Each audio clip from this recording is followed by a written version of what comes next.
Alright. It's early, or on time enough, isn't it? I feel like I'm forgetting something.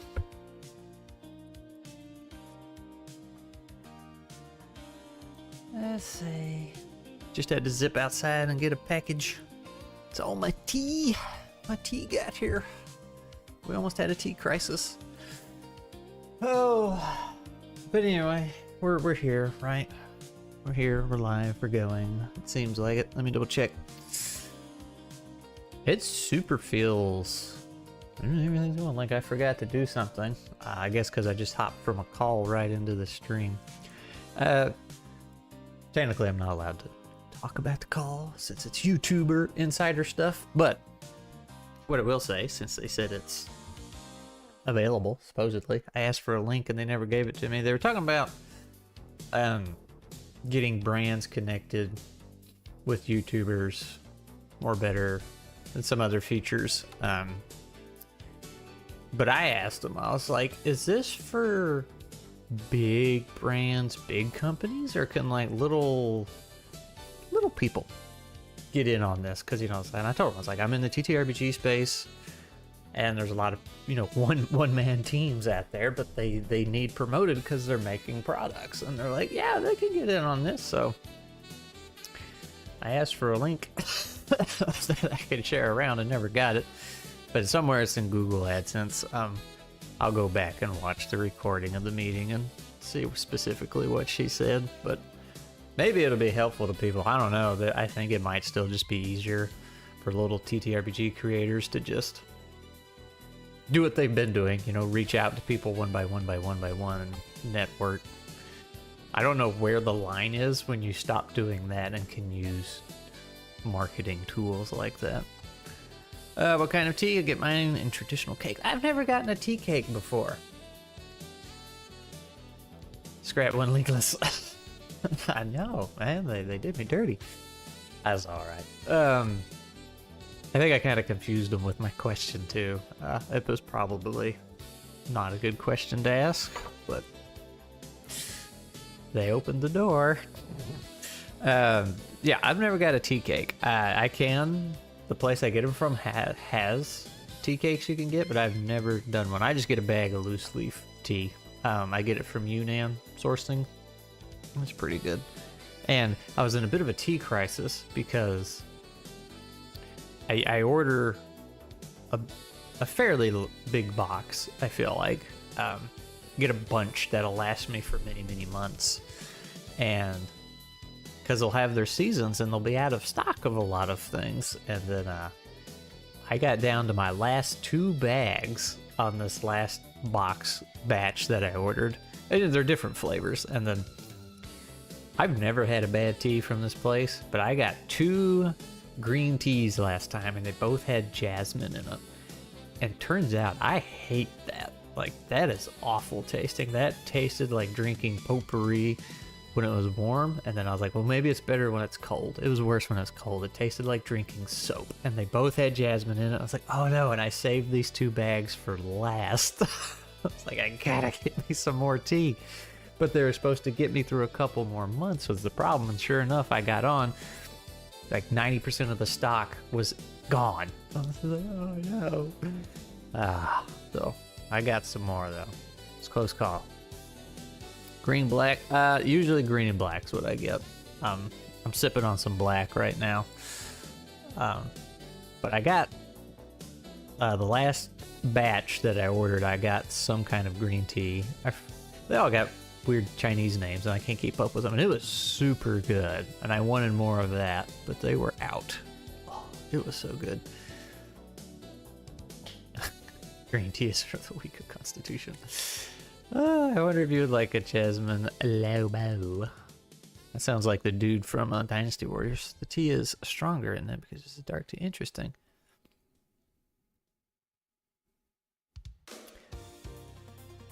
I guess it's just the flavor of jasmine. Well, that was the common denominator between those 2 teas anyway. And they were both very not good. Tell you what, I can tell you where... Let me just drop a link. Can I get sponsored by a tea company? This has nothing to do with moss and stone, but that's okay. This is where I get mine.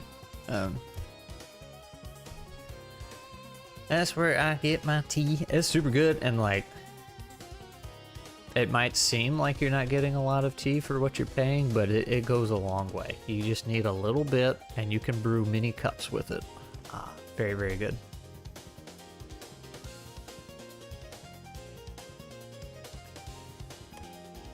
As far as what to start with, I don't know. I got a while back. This is gonna sound so hoity-toity. I got an electric kettle some years ago where you could set the temperature. I didn't think it would make that much difference, but brewing the tea at the proper temperature, like not boiling hot water, not burning your tea, boy howdy, it makes a world of difference. Problem with jasmine green tea is that green tea has a delicate flavor. Is that what it is? My recommendation is to chew fresh tea. Really? Just get all up in there. A fresh tea leaf. Well, okay, a fresh one, not a dried one. Okay. I don't have access to fresh ones. Yunnan sourcing, yeah.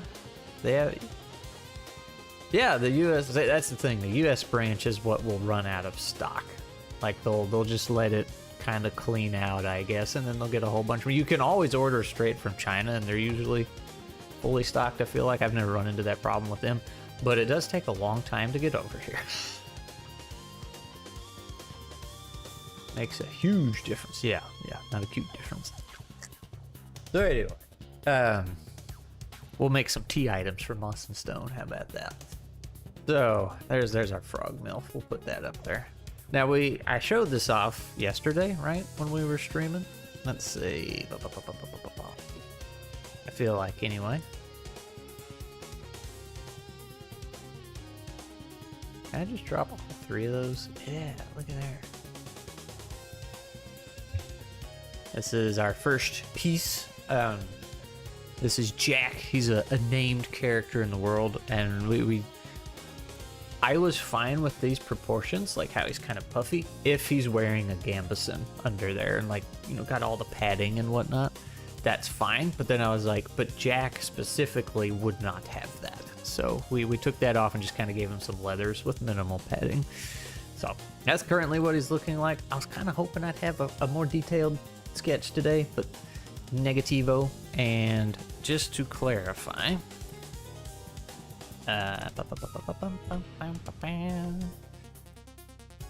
this is the same guy who did the Easy D6 art, so it's going to be looking like that when it gets fully shaded and everything. So that would be Mr. Bova. He does some wicked cool stuff. Tea and coke. Going up the mountains makes a world of difference. You don't feel tired for hours. Yeah, I'll take a coke leaf. You should look into the 3 Treasures tea. A lot of fun. What is that? Is that a website or a book? A type of tea? A game? What is it, man? All right.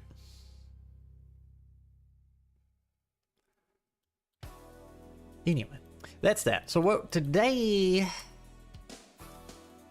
Oh gosh, this board's gotten so big. Where is it? Let's just look for fish. There we go.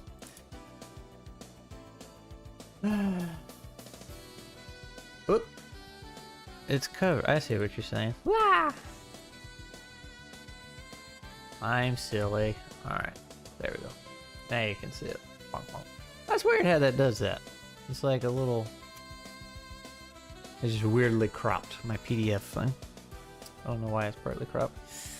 It's a type of tea you can find at Yunnan or a few other places. Oh. Yeah, I figured it out twice. Took me a second. But this is what it's going to look like when it gets all fully shaded.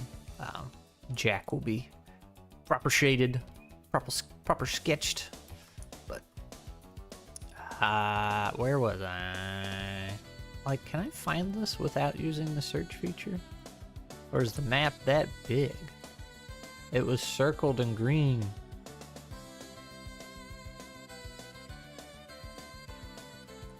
Okay. Right there. find that? Oh, it's right there. Okay. Anyway, so this kind of came up a bit more when I was trying to figure out what to tell Mr. Bova about the world to give him the idea. Yeah, black and white art's super cool. I do have a soft spot for it. And we talked about it too before, like last Moss and Stone stream. I really like black and white art that has like one color to it. Like usually, you know, a good example would be the femme fatale character. You know, you got the black and white sketch of a woman, but then just red lipstick on her or something like that. Or like a vampire with a just trickle of red blood coming out of the corner of his mouth or something like that. When you just have that one color on there, it's pretty cool. Though I will say, in a similar vein, that Hellborn game was pretty cool. The art was...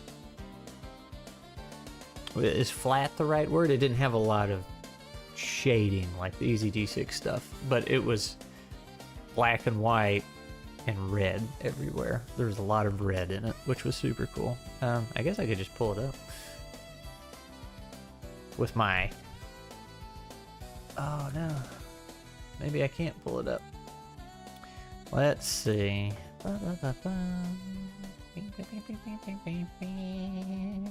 Official material. That's right, I don't have Hellborn. He never sent me a full version of it. How dare he? It's probably because I never asked. Okay, never mind that idea. Yeah, black and white's usually how you hear it here. That is interesting. I've never heard it called white and black. Maybe we're the backwards one. Maybe you're the backwards one. But anyway, we have... And we had gone over this before in a stream, but I guess we never really finalized it. It's where are the different animals in the world and how do they work? So critters are what the players play as. You know, that's your squirrels, rabbits, mice, otters, and you know, probably raccoons and stuff like that that technically you can't pick as a species to play as, but you will probably encounter them. Those are critters. Those are the bipedal things walking around, being civilized folks. Birds, I think I'm pretty good with birds the way they're at. They're like dragon-esque kind of things. They are intelligent. They keep to themselves. And some of them can communicate, some can't. So you could have like your dragons and wyverns tiers kind of there. Who's backwards? Who knows? I don't know. And then we decided reptiles, lizards and reptiles were animals of this world. So that gives us the mounts, stuff like that. Beasts of burden, as it were. So that I feel like works pretty good. Fish, we got a question mark on. Excuse me. Are they just food? Are they intelligent? Are they... I guess even if they were intelligent, they don't have hands, so they're not going to be building a civilization or anything down there, right? Like any kind of architecture. So... But if they were smart, they were intelligent, would the critters eat them? Or would that be like, hey, that's a line we don't cross. We don't eat things that can speak to us. A great blue heron. Yeah, that'd be cool.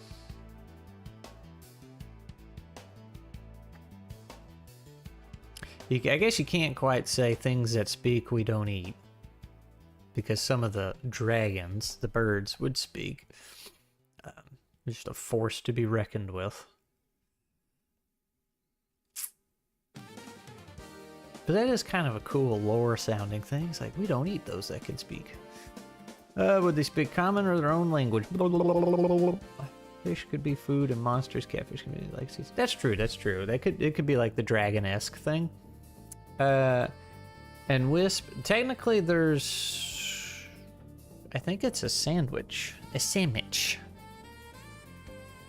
that lets you speak with fish, so they have their own language as far as according to that. Let's see. Moss and stone. Let's see. View. Navigation pane. Sandwiches.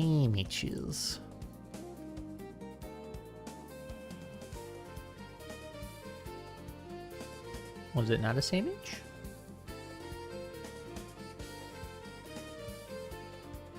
I guess not. Let me do a search. Oh, there it is. Fish sandwich. You can now speak with aquatic creatures. Okay. So that's that. So I guess just dragons of the water, and if you want to hunt them, you can eat them. Yeah, we don't need anything that can speak. Yeah, it's cool sounding, right? And it's like, oh, that's a simple rule, but like, pretty sure they would eat birds if they could. The bird keeps trying to eat them.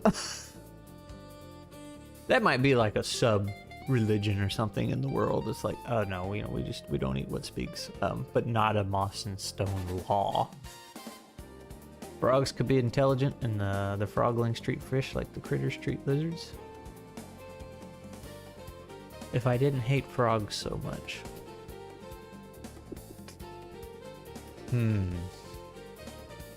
What if it was the other way around? The fish were smart and they ate frogs. You've eaten parrot? Ah! You've broken the woodland law. Ah, what's up, Skillum? And don't usually see you around these parts. It was used in one shot, or was that a whisper? No, that was the sandwich somebody had. That's how they were able to talk to the giant catfish.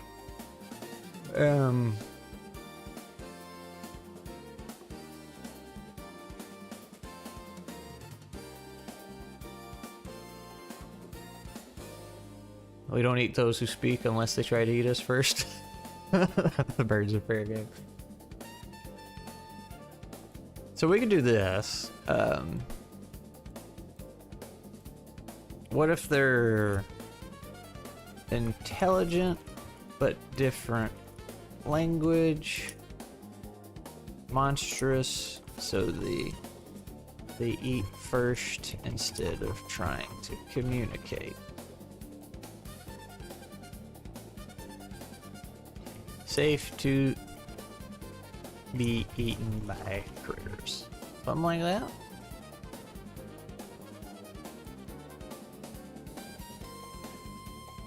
I'm at work. Not supposed to be on here. Ooh, shame, shame, shame. Boo work. Shame for working. River mammals and amphibians might be the only ones to really interact with fish. If fish were intelligent. Or bears who eat them. Man, bears are dangerous. I guess. I don't know. Would a bear try and eat a squirrel or an otter? Alright, let's go find out. Do bears eat squirrels? Yes, bears do eat squirrels, but only opportunistically. A little snack. Do bears eat rabbits? Same answer. Okay.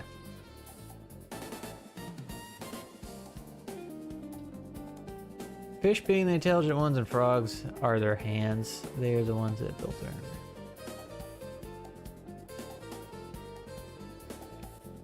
That would be interesting. Eating fish might be... That's true. That's true. And I feel like most of the things you play as, fishing would be pretty hard anyway. Because like catfish, I don't think you'd fare too well as a squirrel against the catfish. Granted, we have, shifted our sizes around, but still.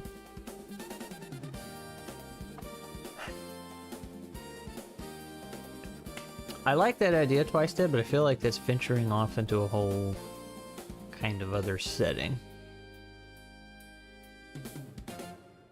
They don't go buy them from Walmart, but if a squirrel walks by, blah, blah, blah, blah. Yep. Road snack. Okay, well, let's leave that hovering there. So that leaves bugs. And what we had was semi-intelligent, doing their own thing, have their own way of life, but people can't communicate with them. because we had the bug classes, and that's the thing. What I think's going to change here, I think bugs aren't going to make the cut, which is unfortunate because we have those 3 classes all based around bugs. We have the one that rides the spider, we have the beetle boxer dude, you get a little boxing buddy, and then you get the swarmer. Now what I was considering was having those 3 classes all be animal related, and the swarmer might be the only bug one left, whereas the spider rider, as cool as that one was, it might just be a lizard rider, because that makes sense, that's already baked in. I don't know what the beetle buster would be. Maybe a frog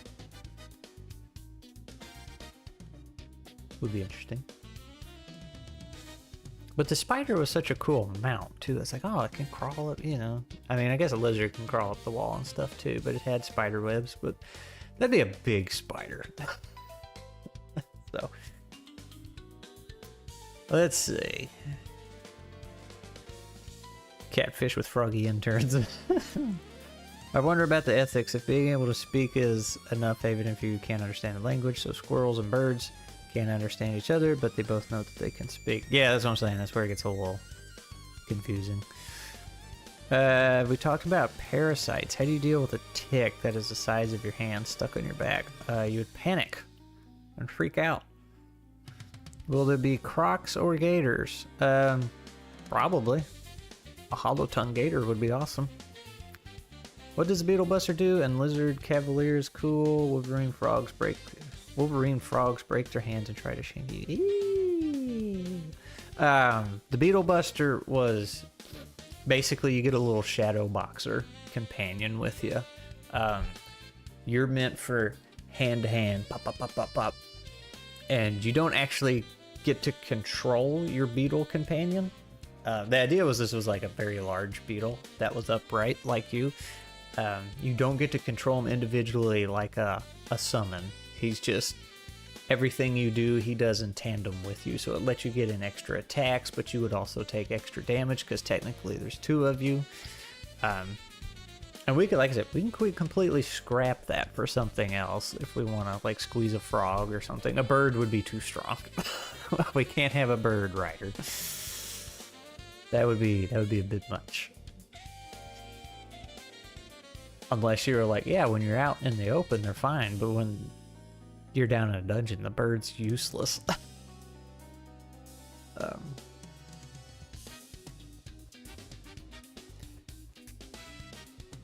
Bugs can be used for labor mounting and also be eaten. Bone duster frog companion. Echo Knight, maybe. Bugs can be used for labor mount. So at one point we were considering bugs being your beasts of burden, like giant beetles pulling wagons and stuff. I was like, that'd be cool. But we ended up leaning on lizards because we needed something to do with lizards. And I was like, well, I really like, you know, the idea of everybody being scared of snakes. And it's like, I don't have any hands, so it's like, okay, you know, just a snake being your typical monster. It's like, that's cool. So I guess we'll make lizards and reptiles the animals. And you have your, like, Cyros was asking, like, your crocs and gators, so they're good for that. Weird geckos hanging out and stuff. There's a bug in here. I don't know. Bugs could still be cattle if not a beast of burden. Beetle boxer could be replaced with what? I was saying, I don't know, like a frog or something.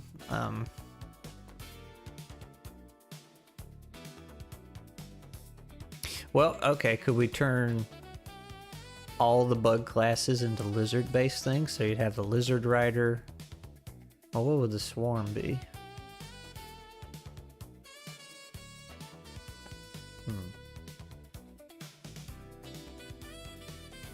Tamed crocs being fairies is, yeah, so that'd be cool. Would cows, horses, and large mammals be behemoth-like creatures? Yeah, I guess so. Bears too. Those would be super dangerous. So let's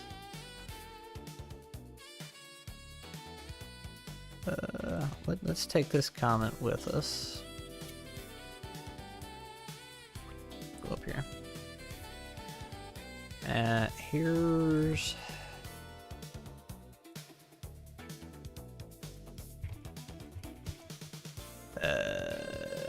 Spider Rider. Can easily be Lizard Rider, Beetle Buster, Shadow Boxer Companion. Does everything you do. Does not function as individual. I can't tap. Swarm. I think it was just called Swarmer. Uses a swarm of insects. Or swarm of bugs. Ah! For buffs and debuffs. So you could have like a toad spitting something. I don't know. The swarm was also kind of sacrificial. Like there was a couple things you could do. One or two things. Like your swarm would just go bye-bye. Not what they're called in English, but Cecilias are worm-like amphibians. They dig and are moist. Maybe a dungeon delver animal companion. What do you call that? Cecilia.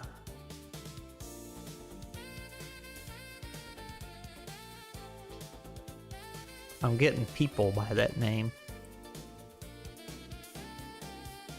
Oh.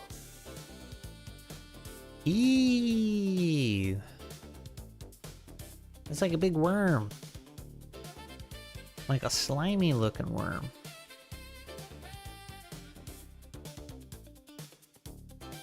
Gross. Legless lizard. Is that not just a snake? Let's see. Swans, representations of angelic dragons. Yeah! Used as sacred iconography in the critter's religion. I like that. Matter of fact, we'll just snag that. Ferret, scorpion, wrangler is a fun. Yeah, say things like that. Mites and gnats are still small enough to be swarmy. That way we can have an amphibian tamer, a lizard tamer, and a bug tamer.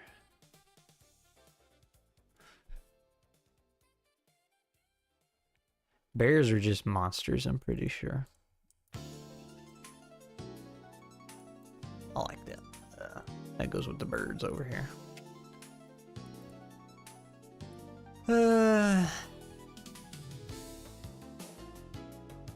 Yeah, bears just big monsters, I guess.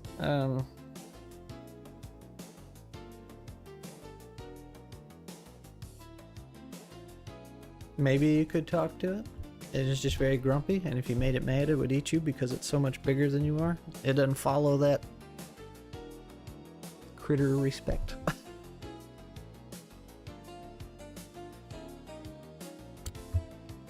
I absolutely plan on players fighting a hollow tongue bear, but like that's one that has, you know, changed. Don't know what he would be normally. Amphibian tamer, lizard tamer, and bug tamer. A fish tamer. That would be a mostly useless class if you didn't have any water around.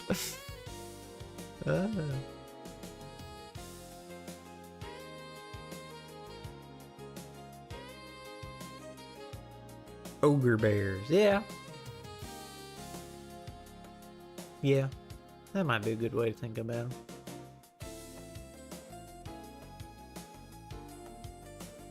Well, and I guess that's what, you know, where the line is from critters. Like, critters are the ones talking, communicating, building a civilization and all that, whereas a bear, even though it's a mammal like the other critters, is just roaming the wild.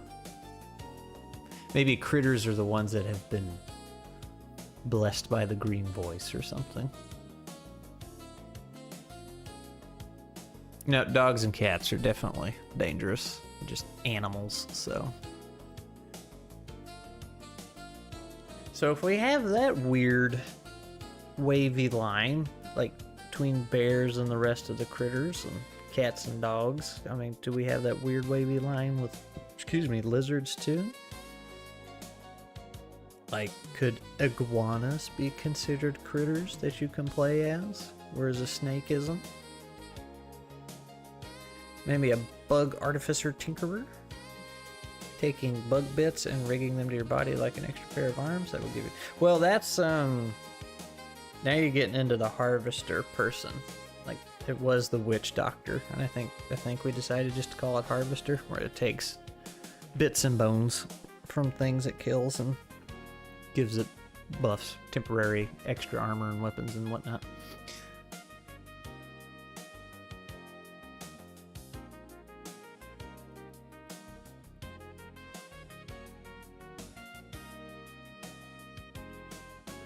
They're just all lizards and then bugs. The Lord of the Flies, some kind of sorcerer that summons and commands flies to do his bidding. Yeah, that sounds like Swarmer. Ooh. I really like the idea of bugs. Big beetles carrying caravans and whatnot. But that also makes your sizes even weirder than we've already done, which I guess isn't a bad thing, but it's like, oh, you have this beetle the size of an otter?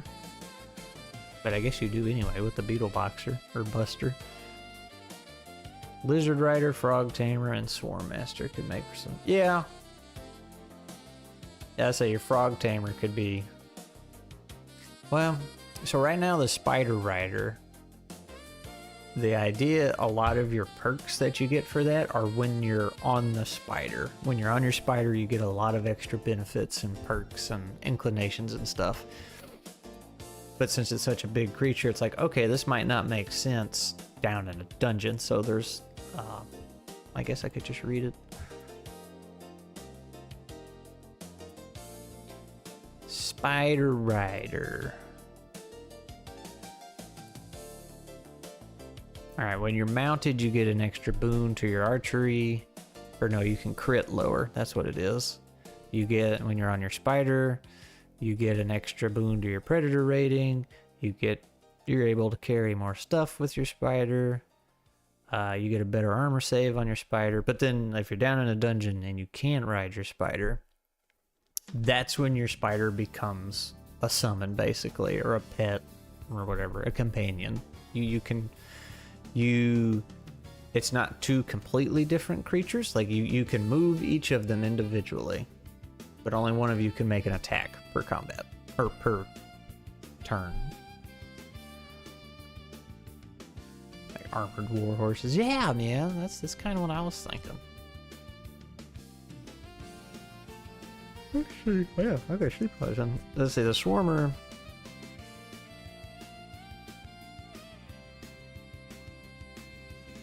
The Swarmer lets you actually speak with bugs. It's the only class that can do that now. And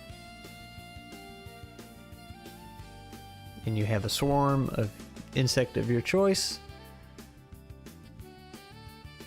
You can make enemies. If you send your swarm and stick them on a bad guy, they will attack with a bane. You can sacrifice your swarm to absorb a hit, and you could stick your swarm on an enemy and make them easier to crit from everybody, not just you. So that's kind of how they work.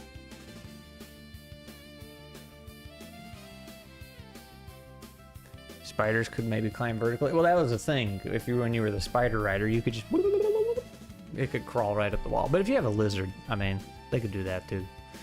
Get like a gecko or something.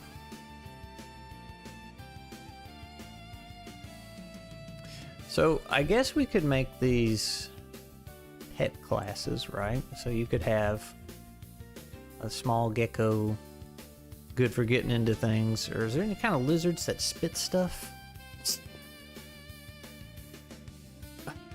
Yeah. You know those skinks? They'll just let their tails fall off to distract the enemy. That'd be a fun thing. You could do like once a day or whatever. Tail distraction. Oof. Smoke bomb. I kind of like that.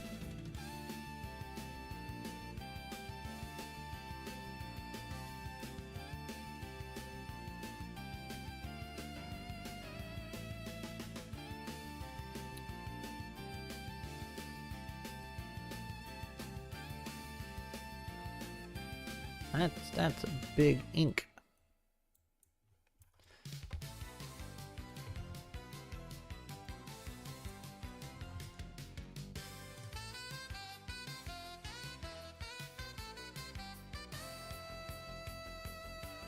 Snail farmers. Isn't that something you can do in Mouse Ritter?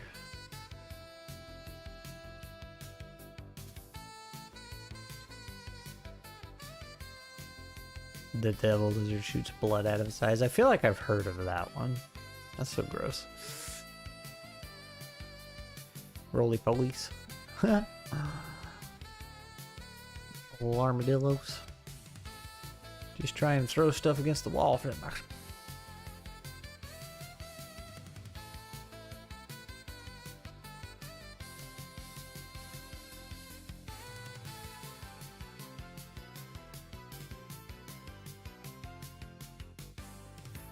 Where's my phone keep going off? Man, jeez.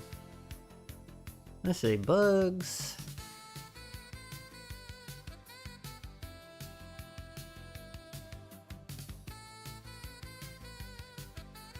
Because a lot of these things that you play as eat bugs, right? Let's see.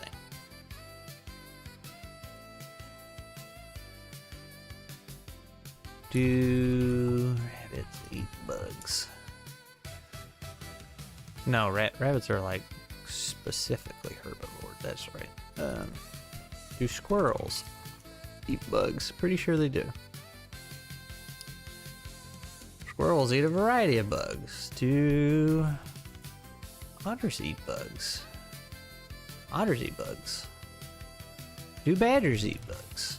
They eat like worms and stuff too, I think. Yeah, I'd say so.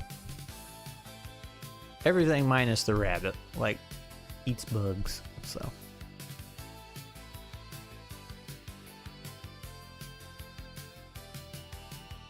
One critter has shot a roly-poly and returned to center.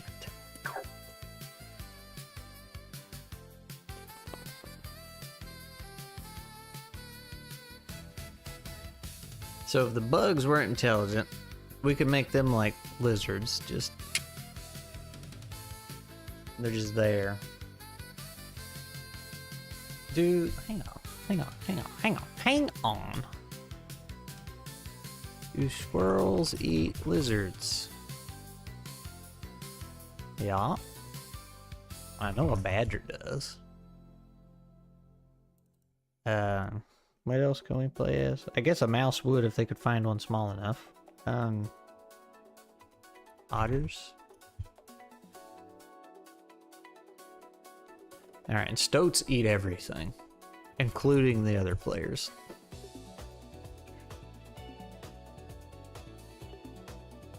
Stoats eat lizards, while their primary diet consists of small mammals like mice, rats, and rabbits, also known as the player roster.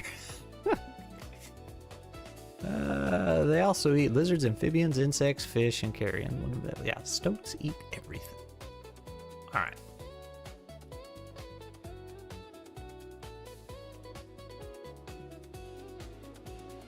Squirrel, mouse, hedgehog, and moles. Okay, do hedgehogs.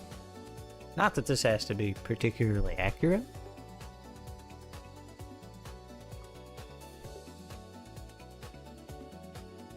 Moles occasionally eat lizards.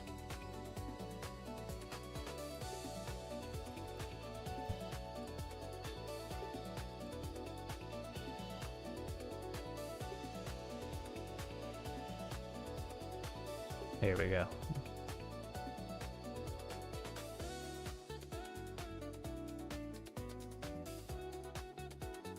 Hedgehog.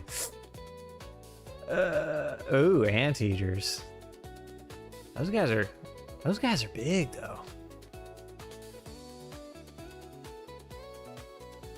That means these cricket riders can jump on. That'd be a very big cricket. Seen a rabbit munch on their own babies? Ew. Gross. I believe it though. Hey, what's going on, Mr. Blah Face? Neil, what you up to?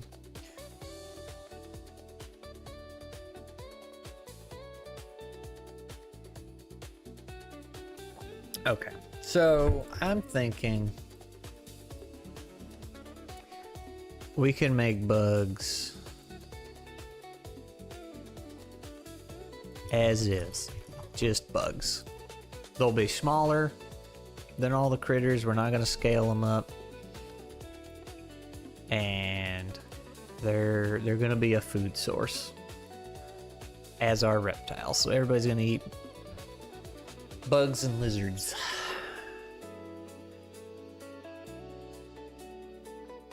Locusts are pretty big. Thought you'd pop in. Well, appreciate it, man. I did like the idea of bugs like having their own history and stuff, but we can make them very simple-minded. I would like to make a bug-specific TTRPG, or setting for a TTRPG or something, because like I feel like that could be some super fun character creation. There's so many weird bug features. Oh, what if you had a mech game, but all the mechs were based off bug features? That'd be cool. That'd be a cool video game. Parasite Summoner. Whoa, lame disease. That'd be, yeah? Okay, so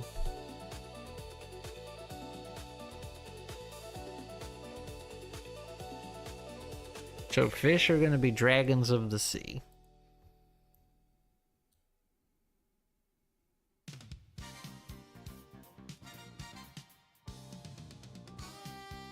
That might be a perk for otters too. Well, they already have it. It's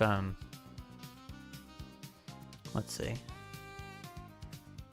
Underwater movement. When fully submerged, your armor saves roll with a boon. Aquatic aspirations boon to swimming tasks and other non-combat water activities that would normally be difficult. Also, you can stay under. So they, if you got an encounter with something underwater, they'd be very good to have.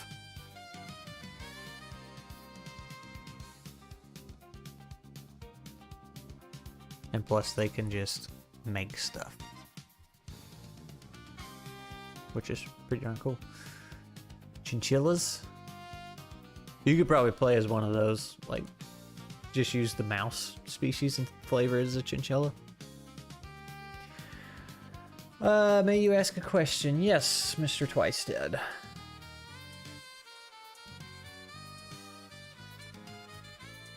They have that somewhere in the Mecha-esque world? It's slipping my... I figure they would, like... I feel like it lends itself pretty well. Crossing bugs. Big ol' mix.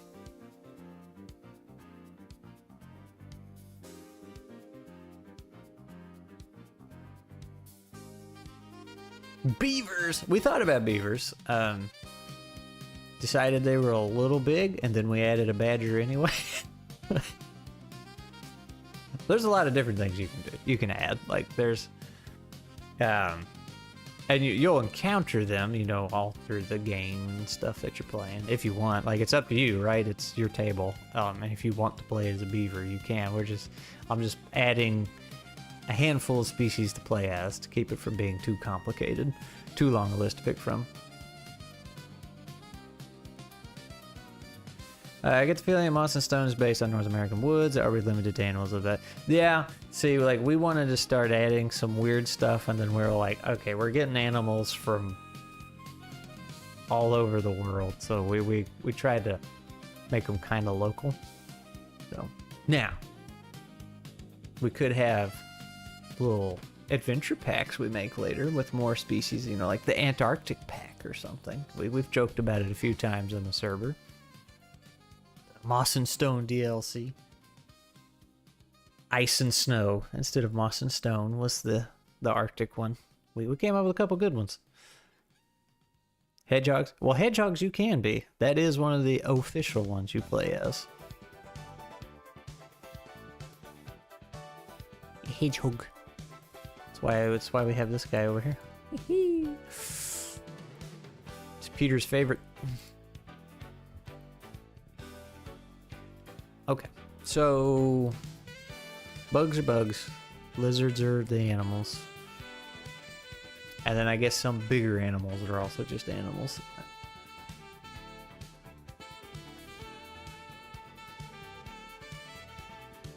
Maybe things like bears look at you like you look at lizards and stuff. They're just, you know, they're just like, yeah, I'm better than you because I'm bigger. No anteaters or rampant. Yeah, that's the thing. Yeah, those would be cool. But like I said, I'd like to do some exotic packs or something later. Like, it could be neat. Groundhogs. Groundhog would be cool. Smug, I think you might be a little newer around here. Let's see. It's been a couple years, I guess, at this point.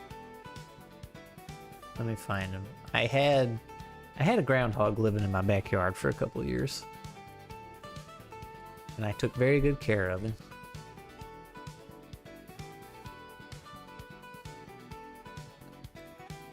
Yep, there he is.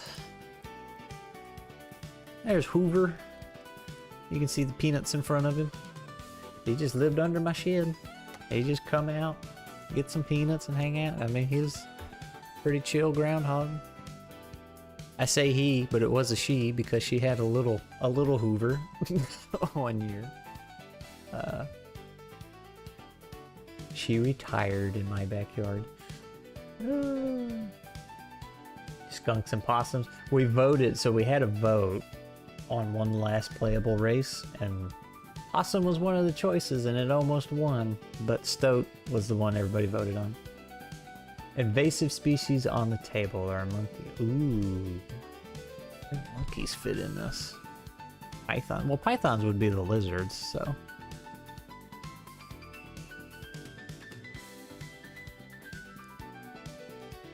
So we definitely got pythons.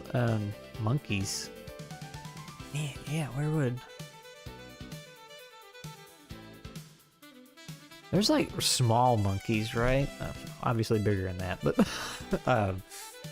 that could be a fun race. Species to play as or whatever. You have some really good climbing advantage or like tool usage inclination or something. That'd be pretty cool.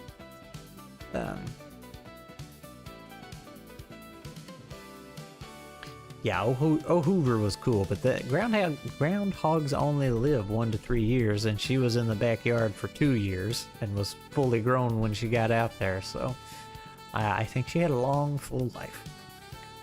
Chipmunks could be some various... Yeah, so that's the thing. A lot of these, what's already in the book, you could very easily just, you know, tangent to something similar. And you can always make your own. Like, nobody says you know, nothing says you can't do that. But yeah, now you got me wondering about, like, bears and cows and horses and monkeys. How does the size, like... Is that just kind of how the hierarchy works? Whoever's bigger, you just eat everything smaller than you?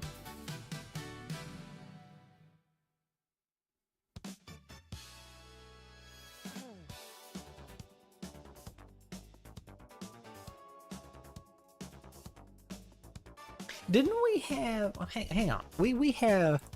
Twice Dead, I think you came up with this one.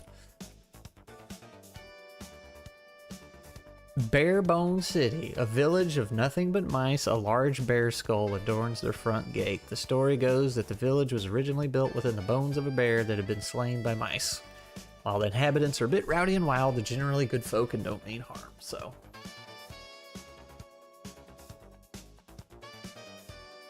That would imply bears are not good.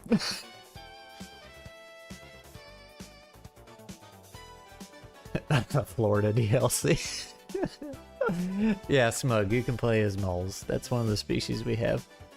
We have... Here, let me put it on the board so you can see. You don't have to listen to me.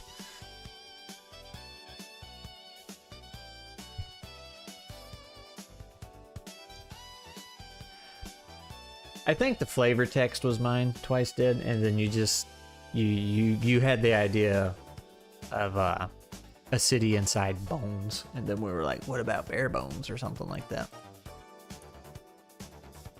Let's see. Squirrel, mouse, hedgehog, otter, hedgehog, otter, rabbit, mole.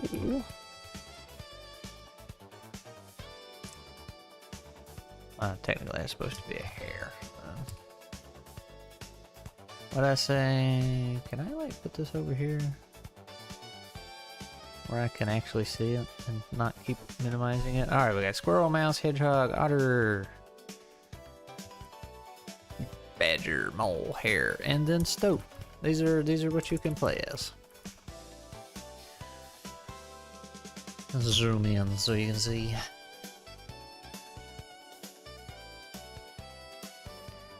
Oh, you posted the Cecilia thing. Like a worm. Eee, so gross. I didn't realize he had teeth. Or a mouth. I guess he's kind of gonna have one. Gross. We've made so much I can't remember how. Yeah, I'm saying you've been like just spitfiring some ideas. A lot of them have made it in.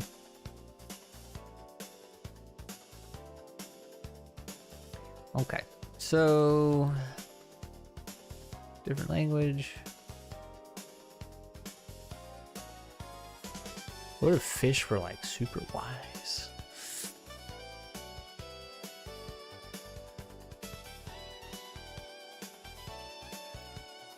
I think I like the fish. We'll put dragons of the sea. You've been YouTubing for at least 2 weeks now.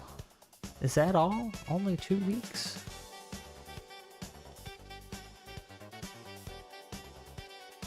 Why in the world would you put animal high race? Because we're not making a tier list. I keep making them make a silly video about a ridiculous ttrpg tier list.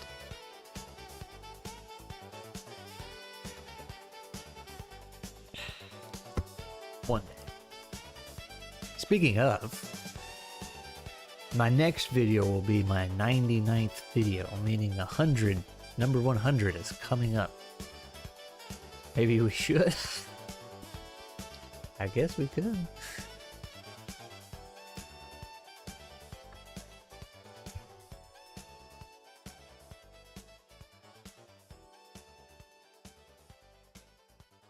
So should mammals just all be able to talk with one another? Is that how that works? Mammal is common? So when you find big old bears, they can be like, yeah, I can talk to you, but I don't care. And then eat you.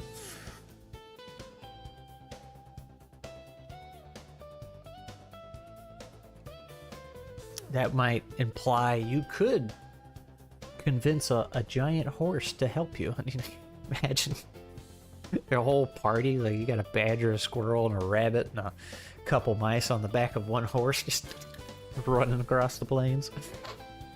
That'd actually be kind of cool. Blind ranking with one of your guests, grabbing features and mechanics or things from all the games you've tried.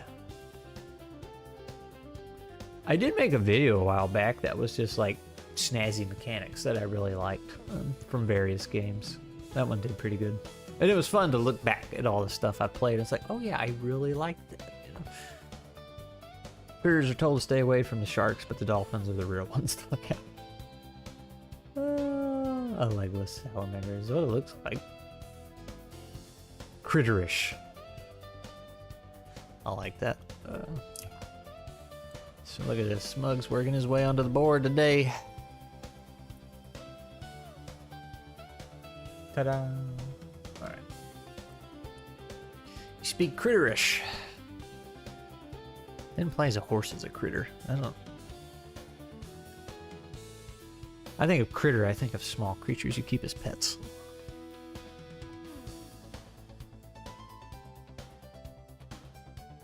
Crit talk. Blind rankings are fun because... So how does a blind ranking work? Like... You get 2 people on, myself included, and then like you each are making a tier list and arguing over why one's better than the other. Aura Battler Dun. Alright, let's go find it. Aura Battler. Oh, look at 1983 to 84 TV show, so you know it's good. Oh, sure enough, he got bug wings. Look at there.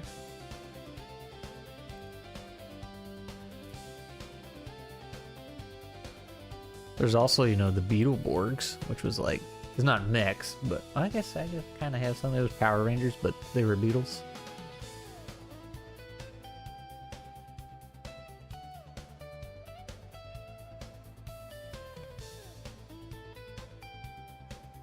I mean, it's pretty cool looking.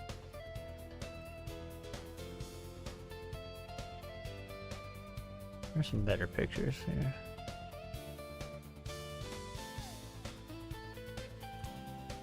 That's pretty snazzy.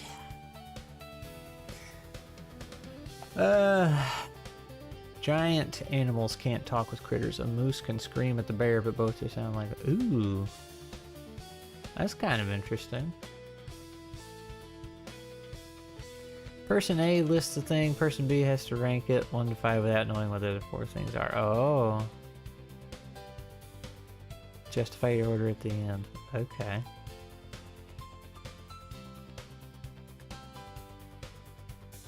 If we're making magic items in front of the bag of holding, but you put it number 1, the next one's way cooler, you're the dummy. Oh, so you only get 1 per slot? You couldn't put them both at number 1?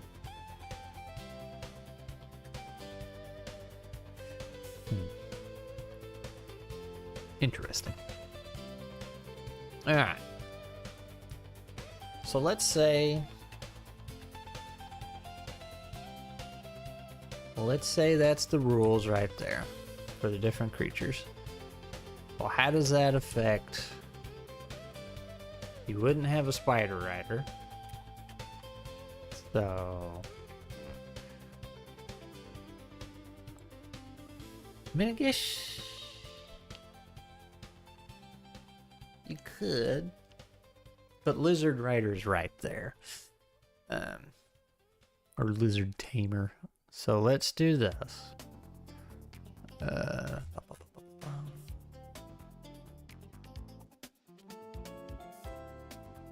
Oh, this is gonna be messy. This is gonna be messy. That's gonna be so messy. Oh, I didn't wanna. Let's make that a bit smaller. Okay. Yeah, that's what I was saying. It's gonna be messy. Let me put this over here so I can reference. Alright. Cause see, some of this text it doesn't have the strike through on it of what I've changed.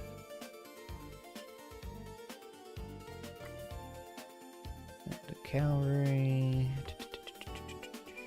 Yeah, flexible, like all that goes away. Alright, that's Booter Rooter.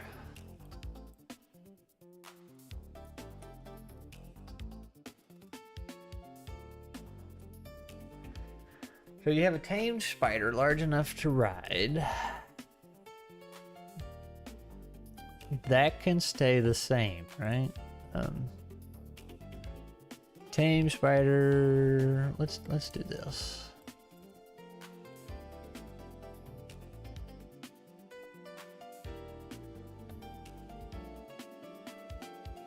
You have a tame spider large enough to ride that will share your attack action whether or not you're currently riding it. The spider has 3 strikes and will roll all spider-related actions, even biting, melee attack with a boom. So that's fine. Ooh, that's very...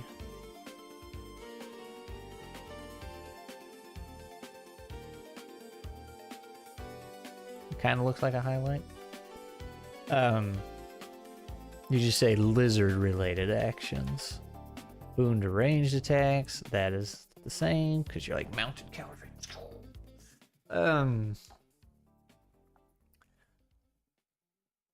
Are there critter restricted classes? No, considered it, but I was like, that was a layer.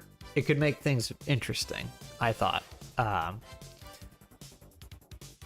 in another game, I would be for that, but since this is an Easy D6 playset, Easy D6 is goal is to be easy, so I felt like that was a layer of complication that didn't quite fit. Like, it started to stray from easy d6 philosophy, if you will.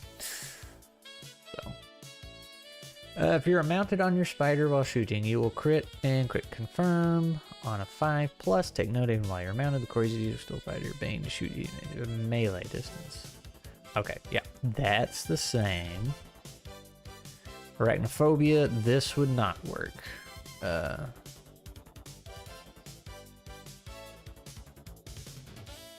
not what I wanted.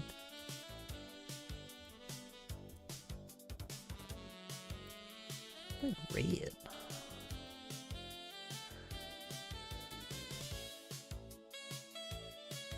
Now, if you were riding a scary lizard, like a snake or something, you might could get that. And see, this is the similar problem to what you were just asking, Wisp. Like, I could see this class having mount options, like, oh, do you want a snake as your mount? Do you want this or this? And they each all have their individual perks and stuff, but, like, too much for Easy D6.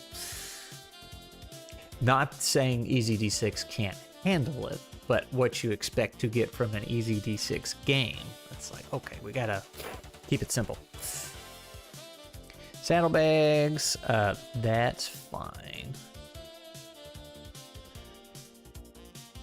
That one stays the same. Evasive maneuvers, that also stays the same. Flexible, this is...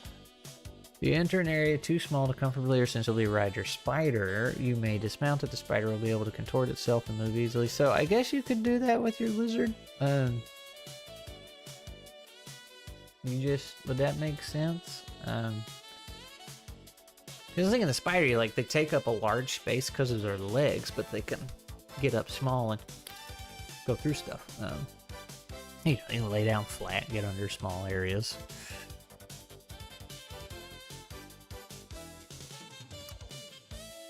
So can you take your lizard mount into a dungeon, or would he be too big?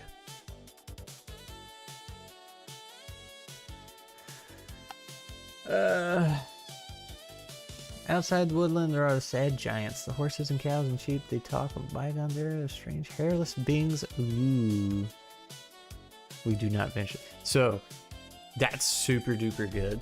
Twice did. This is what I told Shumbo when I was making art, or getting him to make art. I was like, do not put any human stuff in any of the art. Like, you know, a mouse wearing a thimble for a helmet, or a shirt button for a shield or something. It's like, because I want it to be up to the players and the table. I want it to be up to the individual tables whether or not humans are a part of that world. I'm not going to say whether it is or isn't officially. Like, so that way it's like, oh, did an apocalypse happen and all the humans are gone? Did they used to be around? Can we find scrap cars, or were they never here? But that would be a super cool thing to do at your table. And like, I hear singing. I don't want no singing. Can we skip this one? That would be a super cool thing to do at your table, and I'd be all for it. That is a very cool bit. About how the bigger beasts work into that. Snake charming would be a class skill exclusive to an Asian diablo. Could be. It's beyond the design philosophy, even if it's within the bounds mechanically. That's honestly good. Yeah, you got it, Wisp. Mouse riding a huntsman would be wild. It would be, you know, just... That's a very big spider, though. It's rare there are snake charmers in East Africa. Huntsman spiders are creepy. They are. So as players, would it make sense if you had, you're playing a squirrel, a mouse, or whatever? Now, keep in mind, all the things you play as in Moss and Stone have been scaled up and scaled down, so they're kind of even across the board. So badgers, mice, otters, squirrels are mechanically all the same size. Now the mouse does get a perk that lets them squeeze into small spaces, but like you're still, you definitely don't have the real life animal size differences. So like your badger would not be able to eat your mouse in one bite. So with that in mind, would it make sense to y'all if you had a lizard that was big enough to ride to go into the dungeon with you? Like, would you still be able to ride it, or would you have to get off of it and it like crawl around and do its own thing like we have here, which technically you can't even see. I fit the text there. Oh, now I messed up everything. Oh god.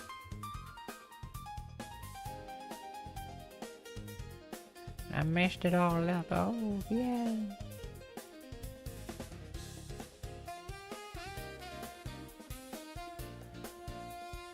Jizz. Oh really? That shifted everything, didn't it?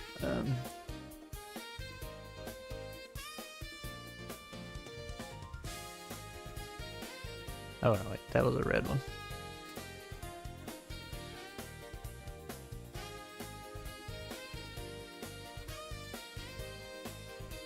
I think it would have to be a very large situation. Treat it like a generic fantasy treats a horse. Depends on the lizard. I think small sized, maybe medium sized lizard. I think they could go into a dungeon. If humans are left ambiguous, then farm animals and dogs are to be evaded. Those are all man-maidens. Yeah. It's kind of what I was doing. Depending on the lizard, small size maybe. Cause see, right now, you know, with the spider, it was like, okay, you're never without him, but you might have to get off of him. In which case, you do lose a lot of your perks, which makes sense. I'm fine balance-wise with that. But that was the idea, and then you get a little companion, little compadre, if you were dungeon delving and couldn't ride him. Maybe spiders take more of a role like a huge mastiff in that same genre. Good.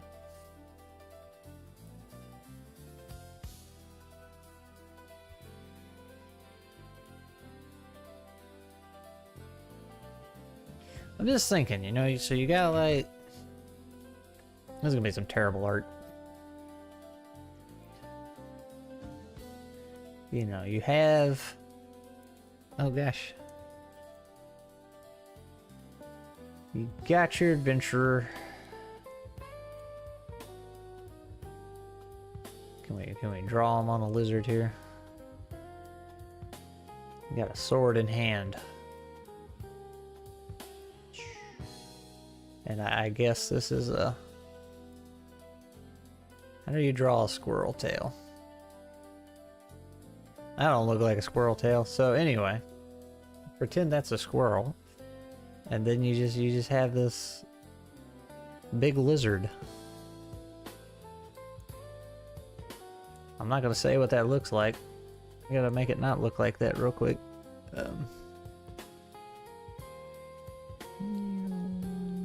It's starting to look like a big salamander.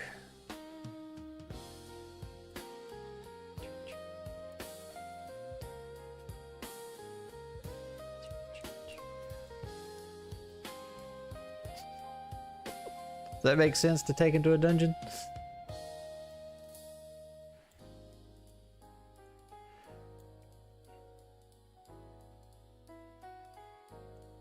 I don't know what I'm doing. You got like a little weird harness.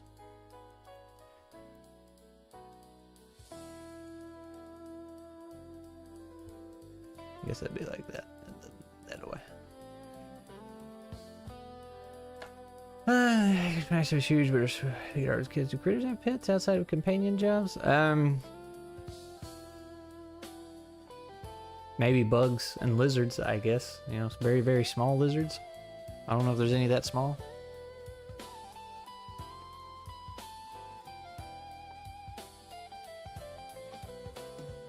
Yeah, that's what I'm thinking, Wisp. If it's big enough for you to ride, like... It's just to see with horses, like they're very upright, you know, very tall.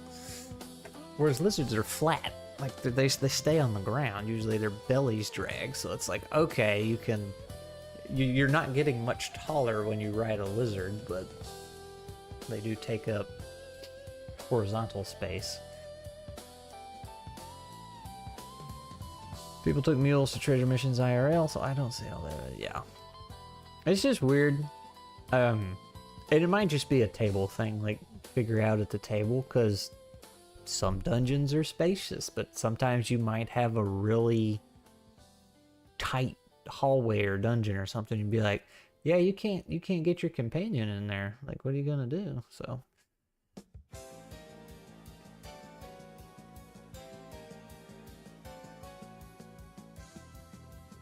Blim. Done. You could guide it in, but you lose it. Yeah, well, and that's kind of how it is already, so. If you had a spider, a lizard. I guess you could have a note in here, like, hey, get with your GM, like, on what your lizard can do. Can it spit? Can it, like, spit some acid, or can it spit something sticky?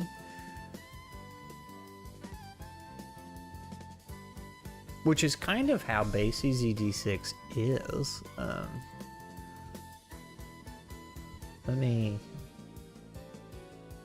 hide that. There we go. So, base EZD6, you get the Beastmaster class gets a perk that is Beast Friend. You can start the game with a Beast Companion. The Beast is your friend, not your slave. It stays with you as long as it's well treated and protected. The beast can be up to medium size and has 2 strikes. Blah blah blah blah. But then the last line is consult with your rabble rouser, your GM, for any boons your beast may have. So we might just go back to that. Like what can your lizard do? So.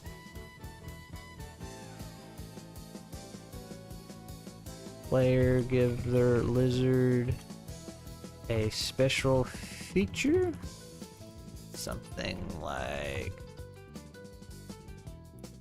can spit, sticky or acidic.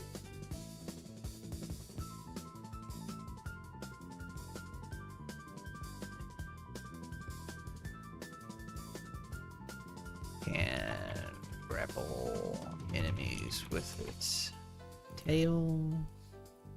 I thought I fixed that. Oh, it won't fix it.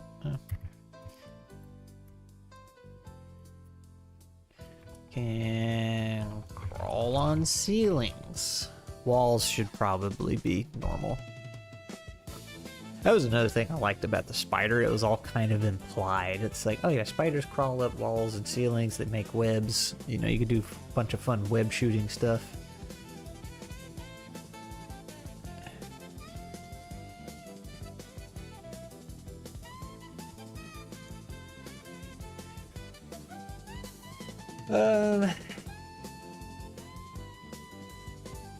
Fantasy dungeons are very different to the runes and other people looted for gold. Yeah. You get a boon in some way, but figure that out with your GM. Yeah, that's kind of what I'm leaning towards. That would work. Definitely more load on the GM. Could be.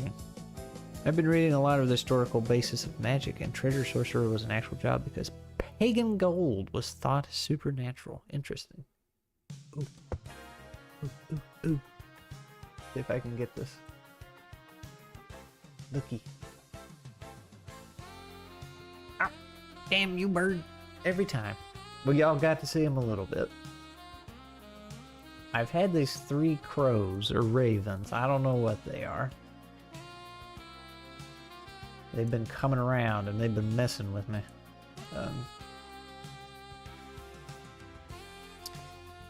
Mo, Larry, and Curly, I guess I'll call them. There's 3 of them. They came around when it iced over real bad, and I think we talked about it. They came around, and I was feeding them peanuts, and then they disappeared after a few days. So, but they've been coming back these past few days.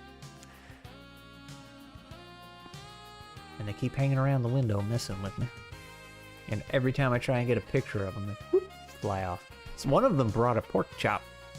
I can't remember if we talked about this yesterday or not. They brought a fully seasoned pork chop, big old slice somebody had cooked up, and they were washing it in a little pond over there. I think I told y'all that yesterday, though. Crawling on ceilings. Oh, man, look, I can't type.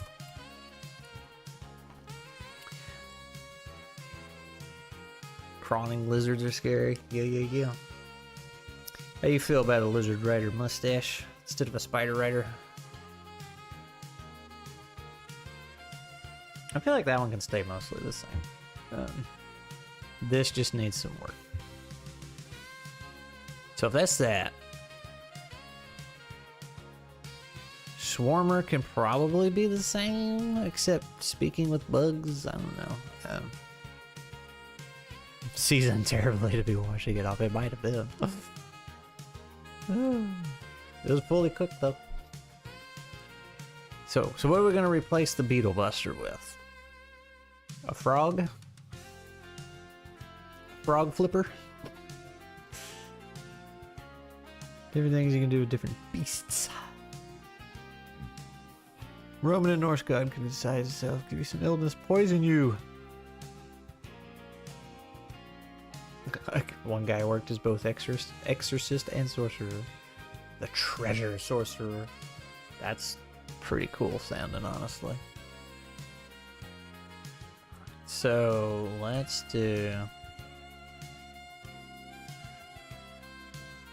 look at the Beetle Buster.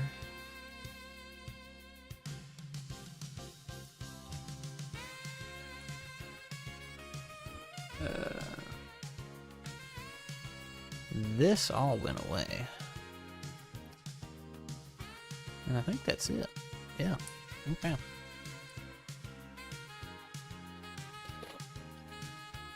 What is the essence of what you want to keep? I'm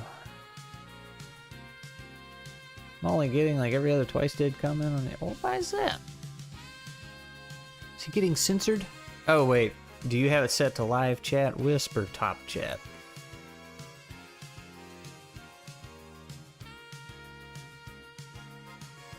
Shouldn't be in Twitch chat. Ain't nobody in Twitch. It's just everybody's in YouTube. Frog fighters. I was thinking. I mean, hey, that's Battletoads, right? And to answer your question, Wisp, what I want to keep, I'm not partial to anything. Like if it gets completely scrapped for a whole different idea, that's fine.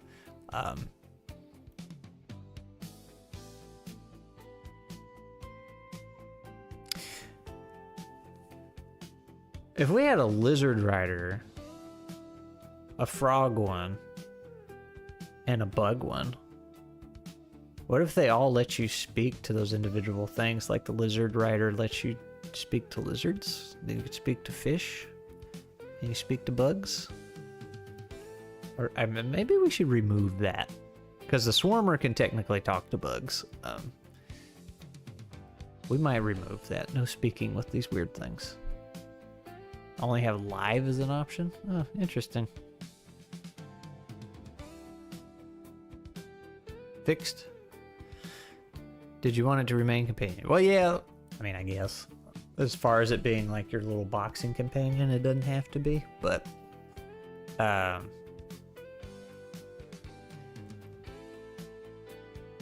I said, if it ends up becoming something completely different, it's not the end of the world. You could say you befriended a frog. Oh yeah, and that's how I fixed this one too. Because normally all these bug classes, when we had the jobs, the job, one of its perks was you can speak to bugs, so all the classes below it got it, and then I did away with the jobs, and then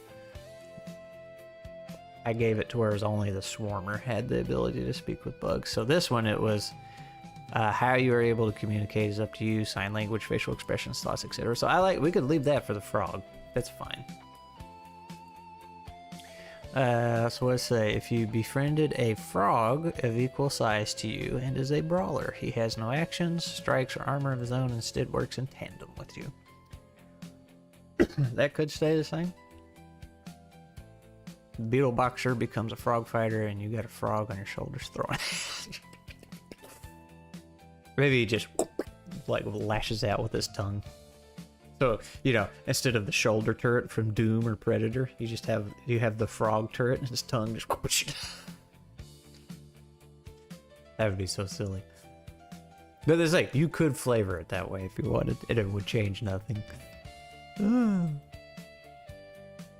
So Fist Fury, your frog companion, attacks your enemies in tandem with you. Whenever you roll to attack, each individual die counts as its own attack. Each die that passes is its own hit, which each can crit. If you are rolling with Banes and having to pick the lowest die, then you will only hit once. Double Trouble, enemies with cleaving. Yeah, we haven't tested this one out yet. What was there was too much. Taking too much damage, so the enemies that can cleave or have area of effect attacks, those damage you twice. Otherwise, you're fine. Counterattack, your beetle or your frog can save you from one attack per encounter. When failing an armor save, the beetle will counter with an attack that automatically hits for one strike. Man, I really like the frog turret idea. It's so stupid. So like you punch, and as you're coming back, the tongue lashes out at you, or spits.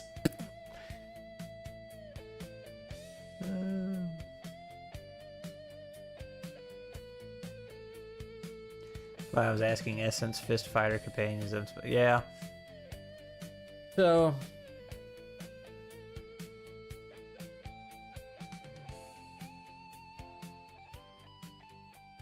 I'm thinking, I guess a frog throwing hands, that would imply other frogs can too.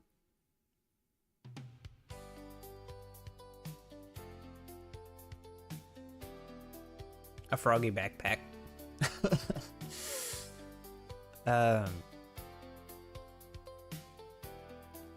If you had a, well, I'm sure we can find a thing for this.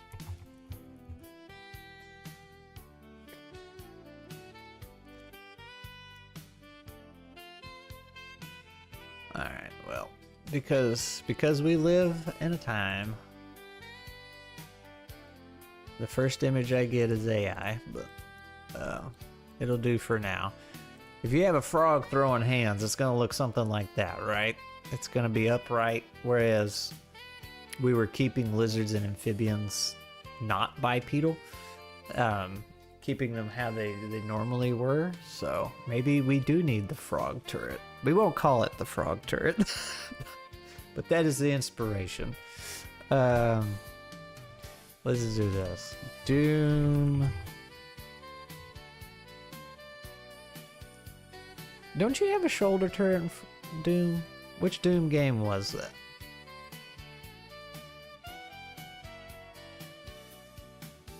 His Doom shoulder turret really isn't doing the trick. Oh. Oh, it's like I'm not getting a good picture of it.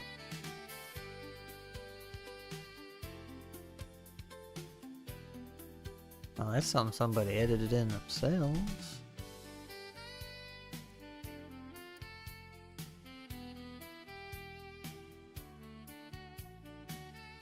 I thought you had one. Well, maybe you don't. Let's see. Predator turret. Or shoulder turret, I'm sorry. Shoulder cannon? Maybe that's the problem. It's a cannon. At that point, why wouldn't critters be raising poison dart frogs for the poison? I mean, it might be. The wording of counterattack still makes me wonder if it's flavorful on the first sentence or mechanical. Do you not take the hit and... Oh, yeah, we might need to straighten that out. Okay, so here's what we're gonna do. We're gonna take this lovely image.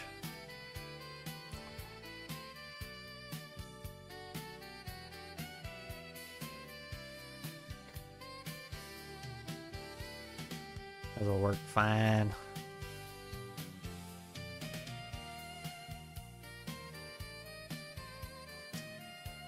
Ah! I can't do it. There you go. That's the idea.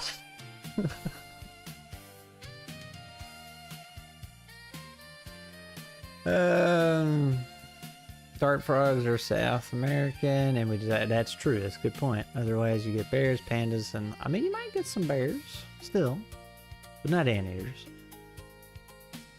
Shoving a frog into a canister and stretch. That all these is your tongue. If you have froggy gauntlets. Blah, blah, blah.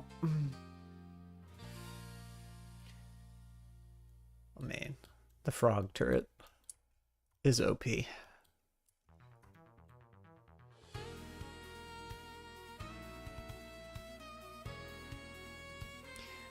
Well, a counterattack implies you did not get hit, right? Or that's a parry. I don't know. When failing, let me make a note in the document, not here.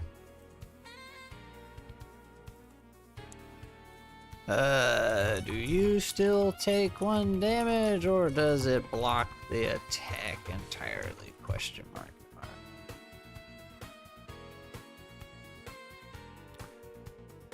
Okay.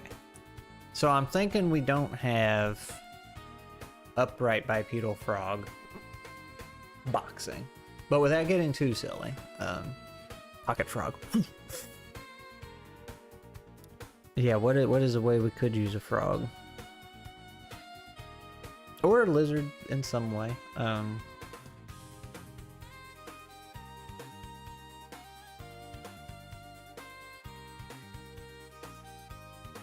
A pet frog would be cool though, because you could like maybe use it to scout things out or something.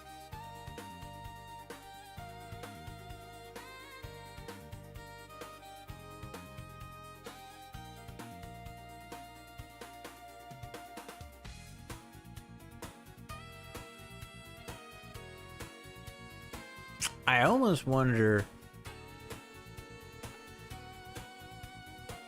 because the bug swarmer deals buffs and debuffs, I almost wonder if that'd be a better job for a frog. Because you know, when you lick a frog, you start tripping. So maybe they could, you know, tongue stick something bad guy in the eyeball, or they could just latch onto him like the swarm does, and they're just messing with the guy the whole time.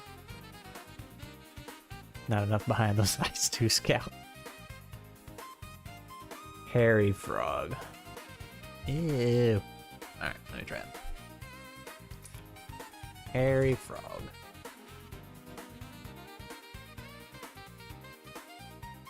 He do have hair on him, don't he?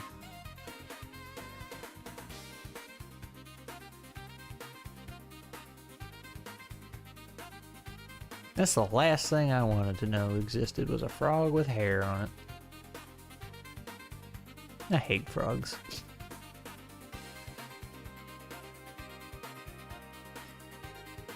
A sticky bomb frog.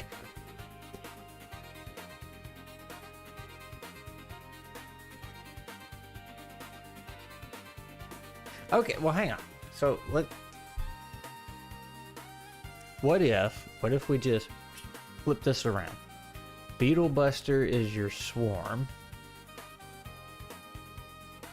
Because that would make sense when you're hitting stuff, like your swarm's working with you, you know, and then when you get those cleaving attacks, they're hitting your swarm too. And the counterattack, that could work. Like you just have a swarm working in tandem with you. That could work. So let's get the swarmer over here. I'm running out of space.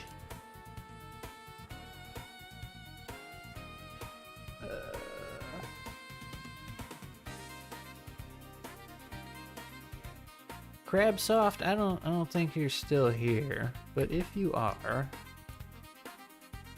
when are you gonna want a video on Words of Power?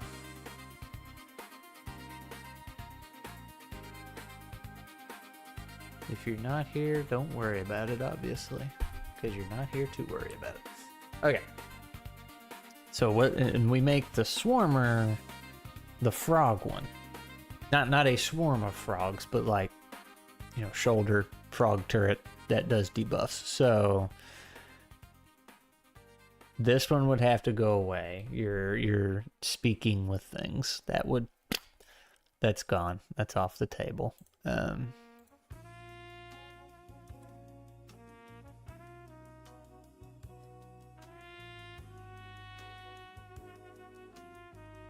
But you can replace it, like you have a little froggy companion you can do things with, like, you know, stick them on the ceiling and use them as an alarm system. I don't know. You have a swarm of simple-minded bugs that follow your every command. Yeah, so that's essentially your frog. Not a lot going on in there. You can send your bugs to swarm around a single enemy. So long as the swarm stays on them, they will attack with a bane. So that could be your frog. You just yeet your frog over to them, and it like stays on them and messes them up. Sacrificed on a failed armor save, you or an ally can send your frog in to take the blow and damage the attacker for 1 strike. This will destroy your frog, but you can call forth a new one once the scene is over. That might be a little harder to pull off. I think that one's gonna need some work. Oops.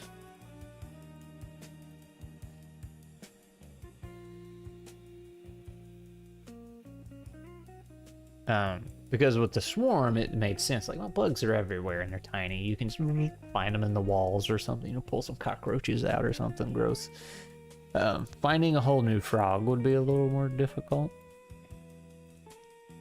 So that would need some work. Expose, you command your swarm to distract an enemy, leaving them exposed to your attack. So long as your swarm stays on the target. So that can function just like Pester. You just yeet your frog onto the target of choice. So I'm liking this idea.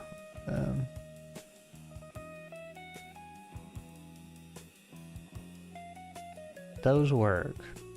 Can we make those darker?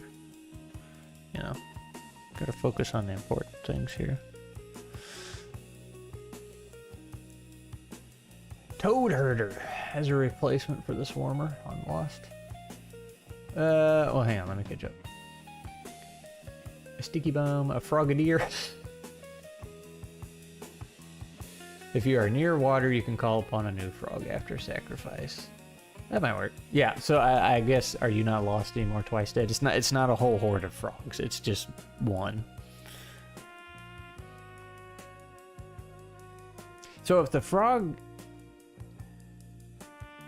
It would be interesting if you could sacrifice the frog for a greater effect, but the frog be harder to get a new one. Right, so you get more bang for your buck, but it's harder to get back. So like maybe he debuffs everybody in the fight instead of just one.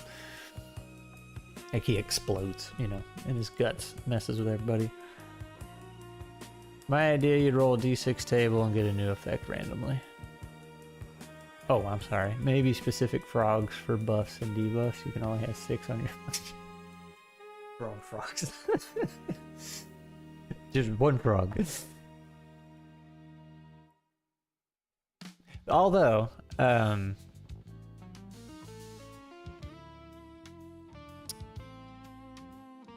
wonder, Wisp, instead of the sacrifice thing,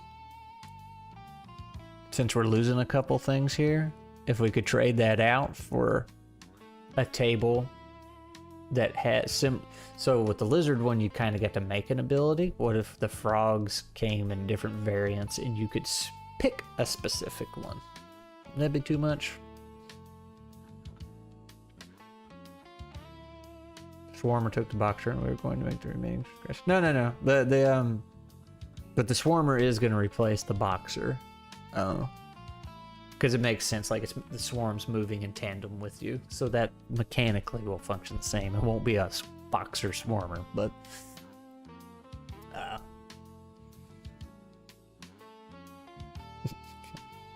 the Frogadier is such a good name. Throwing frogs. Oh man. I mean, technically you are. It's like a sticky frog bomb, but the idea is to get it back and use it again.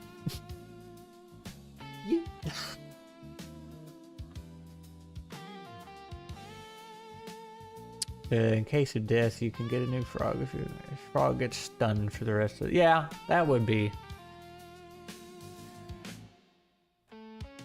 That would be the same thing, right? Take the blow damage if you can just get it out. Yeah, okay, so it just knocks your frog out.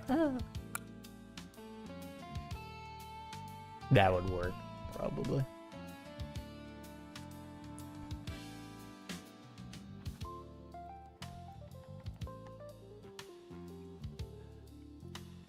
That will probably work. The frog licks you, the enemy. I was saying, like, it latches onto him. Well, tongue around the face or something. Dude, I just...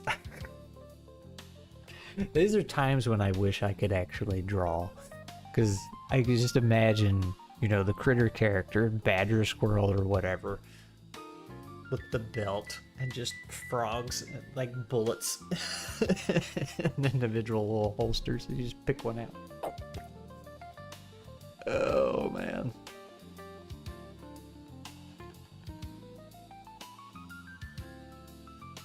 But I'm imagining the frogs in this world are pretty similar size. They're not as big as you, but, you know, way bigger to be putting in your belt, so. Like, you could be killed by one.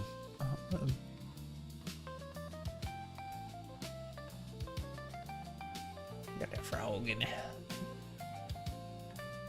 Okay, yeah, I think I'll like that. So... That gives us bugs, frogs, and lizards.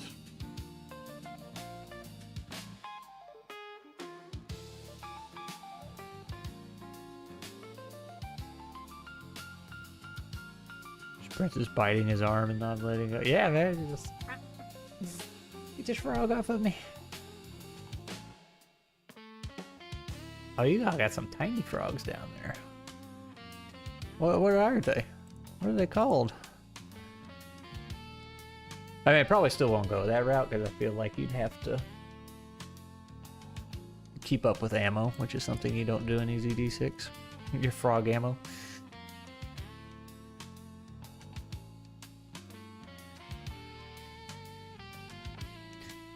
Tiny frog. Let me just Google tiny frog. Now, we have small frogs when they're growing. Like, I've seen, you know, little tree frogs like this big.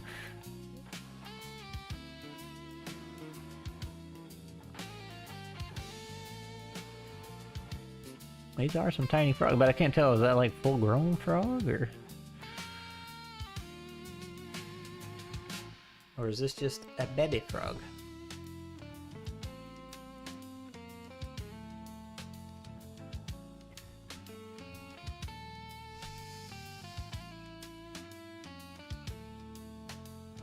Darwin's frogs.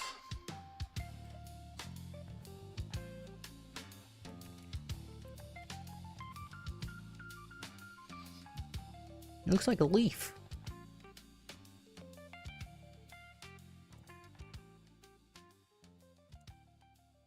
Thumb big.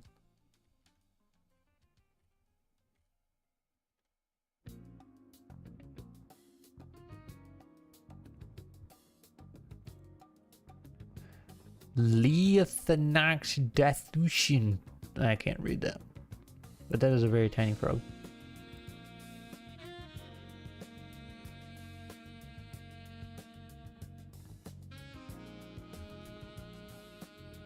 Cricket frog.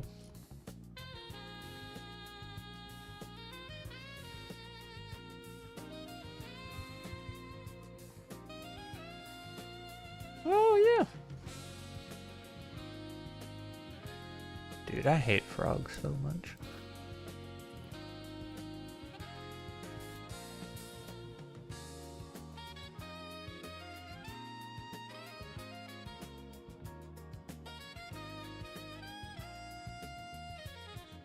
You could have a simple frog ammo mechanic. If you roll a 1, you run out of frog ammo.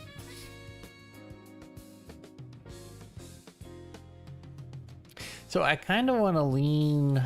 Where is it? if we do this, if we're making it frog, I kind of want him to be able to do more froggy things. I'll have to work on that. Hindering movement or something, or maybe use the frog to grab items from far away or something with his tongue. Never exceed an inch. Small little thing. Yeah, I don't think I was looking up the right one. Oh, no, okay, so twice did that. I was looking at that pointy nose little dude, but the ones I was getting, they looked a lot bigger than that. It is a small guy. Man. What teeny tiny frog? Look at these little guys. They're all so tiny.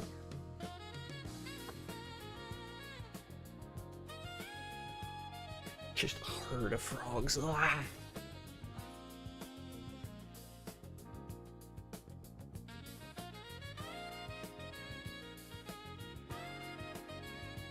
See, and you feed the frog bugs to make him happy.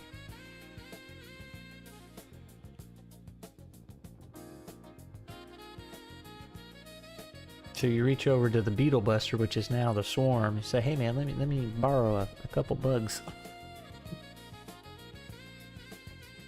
They're thrown onto an enemy, maybe bane on an attack until shaken off. Or with a check do. Well, that's what they're doing already. Let's see. Oh, that's not it. I'm down here. Let me put these next to that. Plus I'm getting lost. So the swarm normally had you put your swarm on an enemy, and as long as you opt to keep the swarm on them, that enemy attacks with a bane. And it doesn't count as your attack action to make that happen. It happens. And then you can do that same thing, but instead of making them attack with a bane, you can make it to where that enemy is able to be crit on a 5+ by the entire party, so long as the swarm was staying on them. So you just keep the frog on them. I like that. I think that's fine.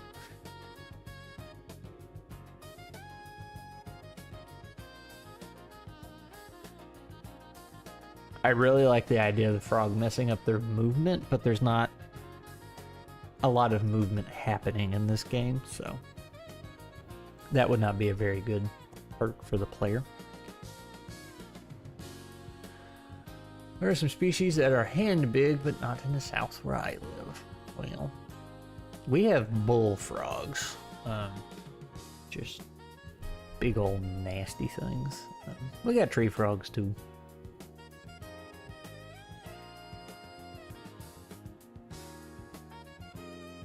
Monsters and Stormers. What's up, Mark, old man? We're throwing frogs at people. Here's our logic. I gotta find it. Where'd it go? We're taking the shoulder cannon from the Predator or Doom, and it's a frog. It makes total sense, I promise. So what's else something the frog could do? I guess you could have a little block of text in here. But you know, the swarm text block essentially.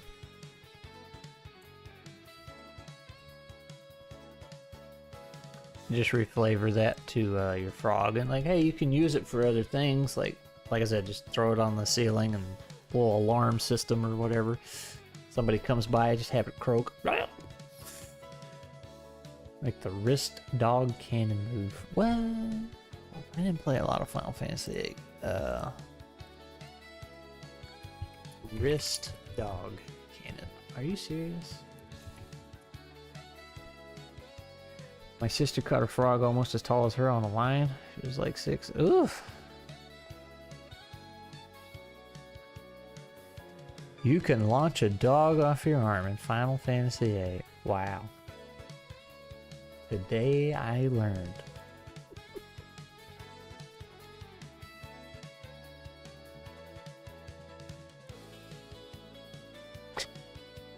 Why is that a thing?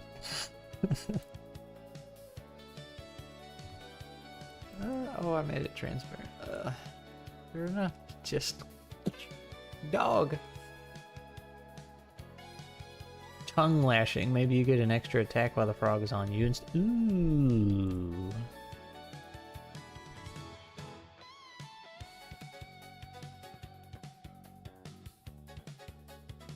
That's so.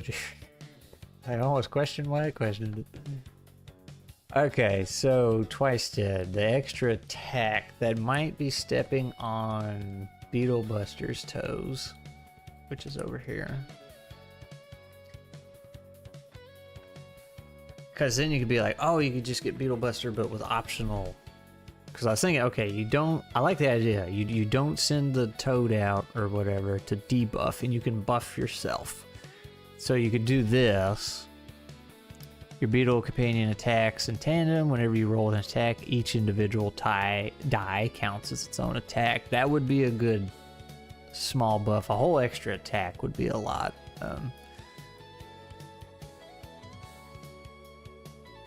But if you could do that, that would be just a better version of this class, pretty much. I think. Which, you know, might, hey, maybe we do it and then we change up the swarm.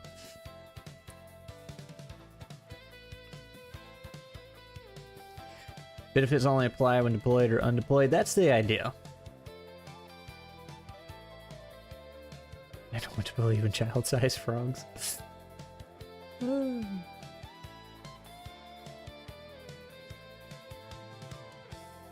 What's going on, man?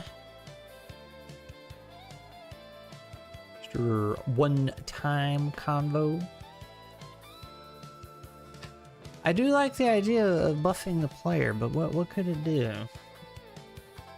An extra attack is a lot, and you already have predator abilities that do that, so giving a player 3 attacks might be too much. And then, like I said, if we just do the thing, well, okay, you roll multiple dice, and each one that passes, you know, can count as its own hit, then that's just, oh, I could just be Beetlebuster. With additional options. A boon once per encounter. We could do that. You just gain an extra boon on your attack. I mean, that's pretty solid. Getting a boon. Because you're probably... yeah, you have Traveler up there, which gives you a boon to melee or ranged. So you could be rolling 3d6 if you didn't want to send it out there. Like maybe you have some low crit, but well, you crit on 5+ there. Frog flanking. Oh, you missed. You weren't here, Mark. Wisp had the. We were talking about using frogs like grenades or whatever, and it was the frogadier. Much as I like it, you know, throwing frogs like expendable grenades. We're not doing that. I don't think. We might, though, because I don't like frogs.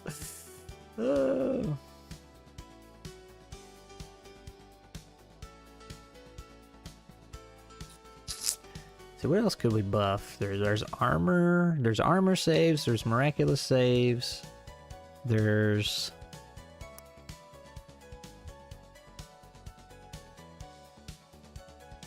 armor, miraculous attacks. Those are all things you could buff. An armor save boon would be really nice and make you want to hang on to your frog instead of throwing him out there. Slimy escape. While the frog is on you, its slime covers you, making it harder to pin down. Grapples against you, receive bane. Ooh. That's pretty good.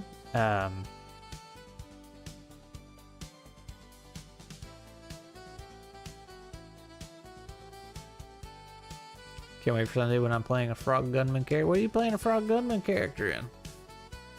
Or are you talking about Moss and Stone?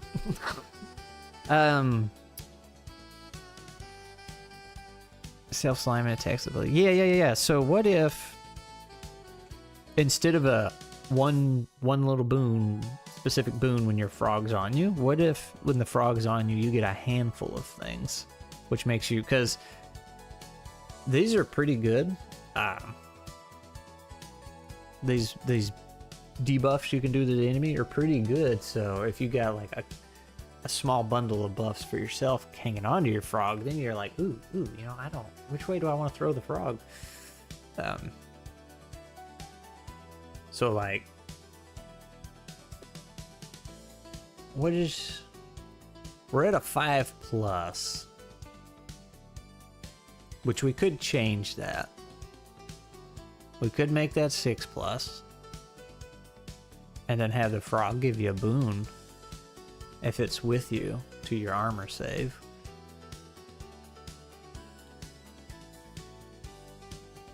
Miraculous saves against physical effects. Yeah. Could do that. Glee got stuck in all the meetings. Go Glee.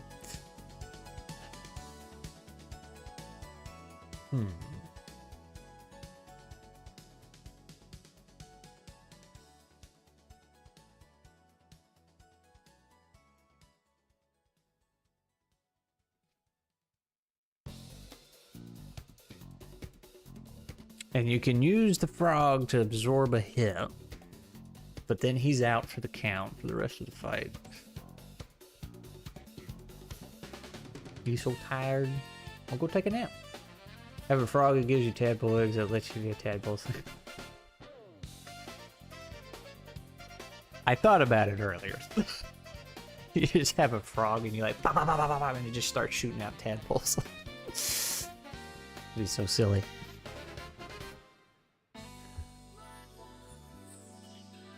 Nap roulette. My favorite.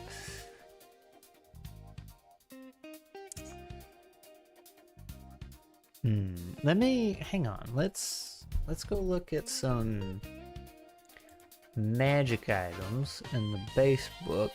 See if we get a little inspiration.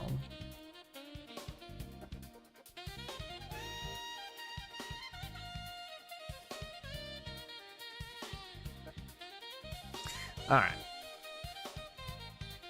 Boon to resist poison. Your frog help you resist some venom.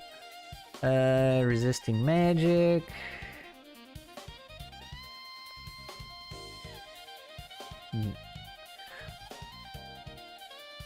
So there's a magic item in base EZD6, Ring of Grip. While equipped, you will never drop an object from your hand unless you intend to do so. Your frog keep you from, like, somebody knocks your weapon out of your hand, the frog just grabs it and brings it back.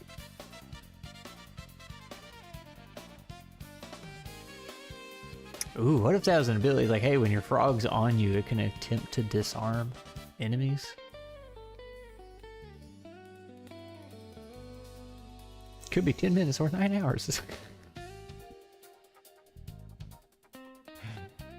Either wake refreshed or wondering what decade. Man, those naps, yeah, you wake up and you're just like, what happened?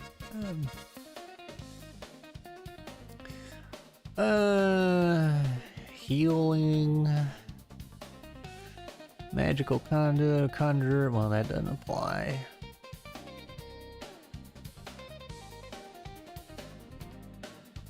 That doesn't apply.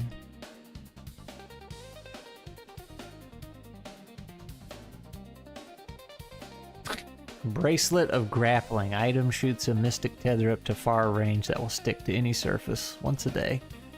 You can do that with your frog. Just use a lasso. Like the whip from Indiana Jones, and you swing yourself over a gap.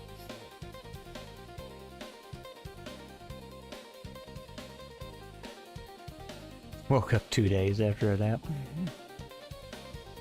Free disarm check is definitely solid. Yeah. But see, I feel like, so thinking of EZD6 rules, if you disarm an enemy, let's say he's got a sword, and he attacks with 2d6, or, you know, 1d6 with a boom, however you want to say it, he takes the sword, okay, now the enemy, maybe he attacks you with 1d6, right?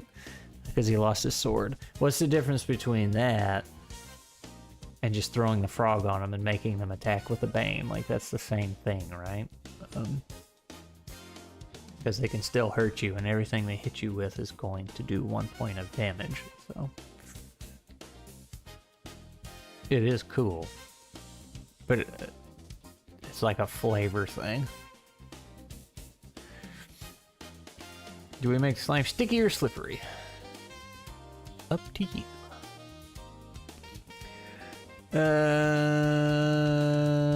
Magic melee weapons gain a boon.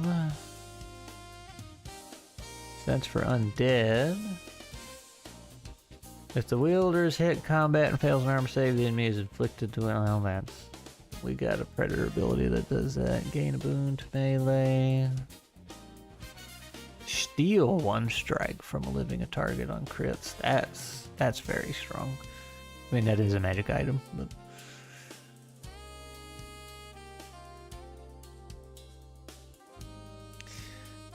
blind an opponent, making them miss their next turn.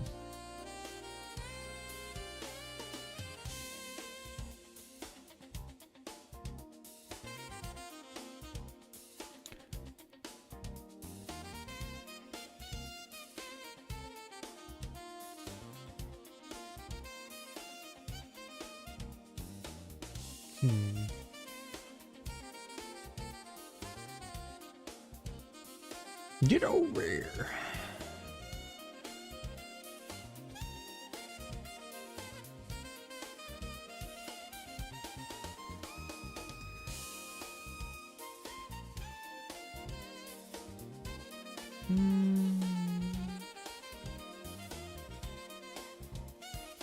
Ooh, here's a magic ranged weapon. Gain a boon to ranged attacks. Once a day you can activate the bow to always hit on a 2+ for a scene.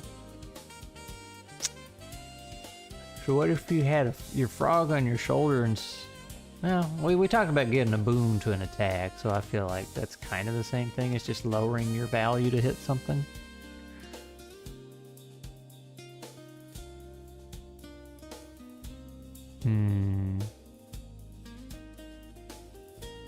A confirmed crits.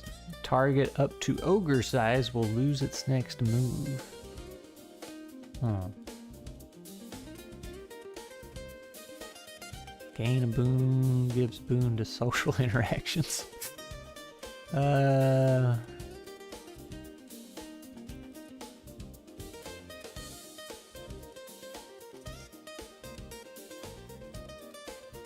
Would there be any point to making an enemy fall over? You know, like in D&D, you know, somebody's prone or whatever, don't you get like a free crit on them or something?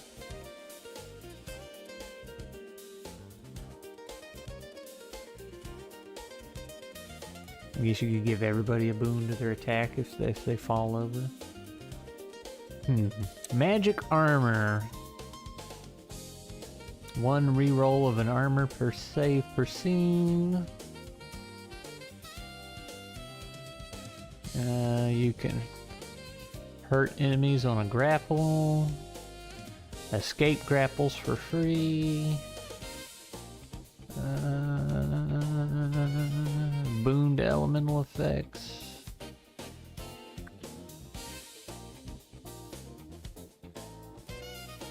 Ooh. You cannot be crit. If you keep the frog on you, you can't be crit. That would be really strong.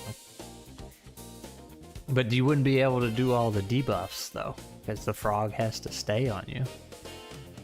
While on you, your frog companion gives you a reroll for 1 miracle save per encounter. You cannot be grappled and can use its tongue flash to strict movement. Yeah.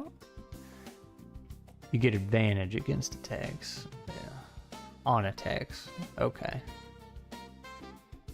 Unconscious creatures you get on. Okay. So I kind of like the... Ooh, man, you can't be crit. If you have your froggy buddy with you.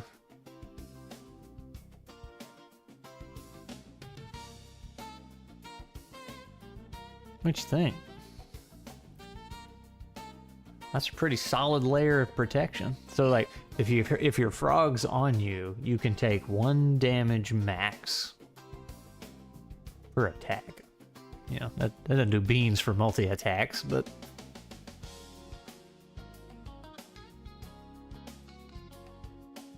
you cannot be pushed or knocked over while wearing this armor.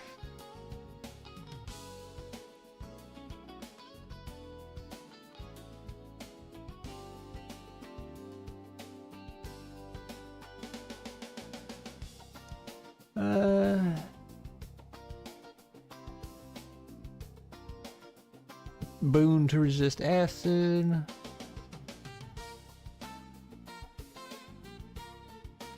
Gain one karma whenever you crit. That's neat. Doesn't make sense for the frog, but yeah, boon to sneaking, hiding, and ambushing. Does the frog help you sneak? I feel like it would give you a bane to sneaking. Being real quiet and just like, dang it, you stupid frog.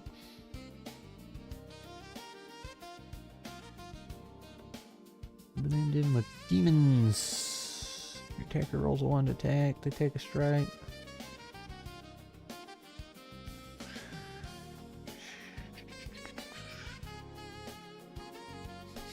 You only fail strength rolls on a 1. Your frog is buff. Luck of the amphibian. You cannot receive critical hits. After this takes effect, the frog is stunned. Nah, I was thinking it was just gonna be there as long as the frog is on you.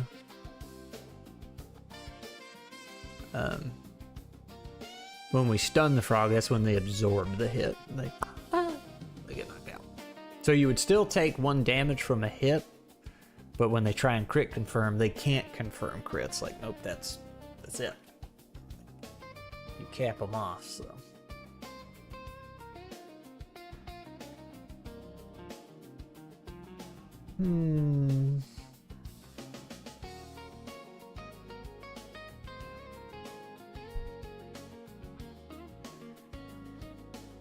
As long as it's on you. Yeah, that's the idea Twice did. Because then, while you're protecting yourself, you are now unable to debuff the enemy because you're keeping the frog to yourself. I mean, it sounds kind of strong, but when you think about it, it's really not. Unless you're going up against a large creature that has really good crit bonuses, then it would be very strong. But if you're going up against 3 mooks, like... Yeah, remember, everything in this game does 1 damage. Some things do 2. But like, if 3 mooks come at you and they each got 1 attack each, that's 3 rolls you got to deal with. And if they all hit you, and even if they all crit, you're still taking 1 damage. You would be dead. So it's kind of weird that way. Crits are very swingy in Easy D6. Like, a lot of times you can crit but not crit confirm because you didn't roll another 6. And then sometimes you can crit and then you can confirm, and then one-shot a boss. But so you would still be taking consistent damage, but you are removing that potential swing. So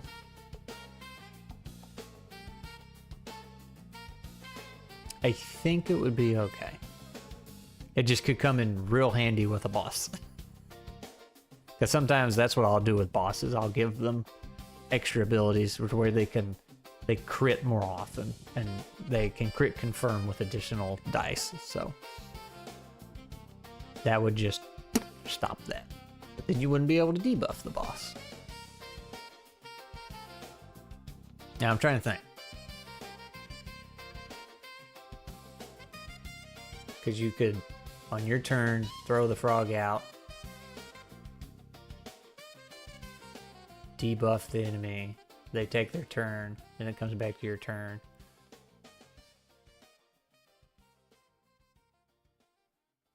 Then you get the frog back. I think it'd be okay. I mean, it might be. Twice did. We don't know. But that's why we got to test it out. I'm thinking it'll be okay. Here's a magic item. Item shoots a mystic tether near range that will stick to any surface. Can be used once a day. That is the frog. Ah.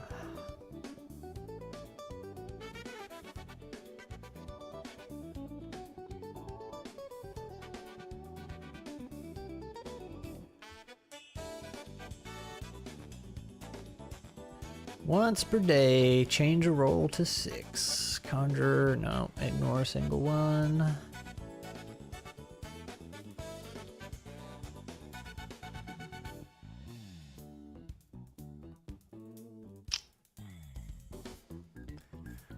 It's an idea.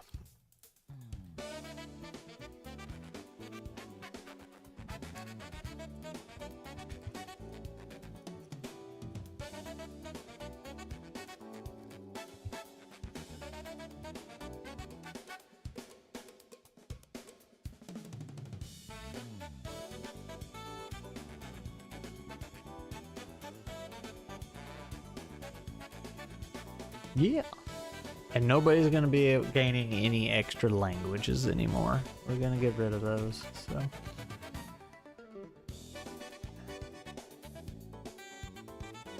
So I have some work to do now. I got to smooth these out. Reword them, reflavor them. We still have one bug thing, but instead of dragging you to the surface, it can be used on animals and objects smaller than you. That way the frog scales with your size.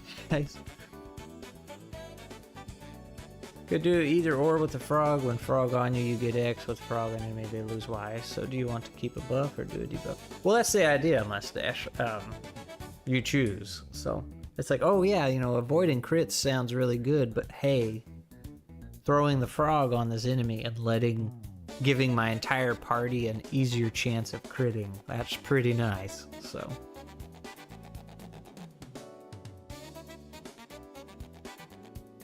send out. Yeah. That's the idea, Mustache. Like, you gotta make a choice what to do with the frog.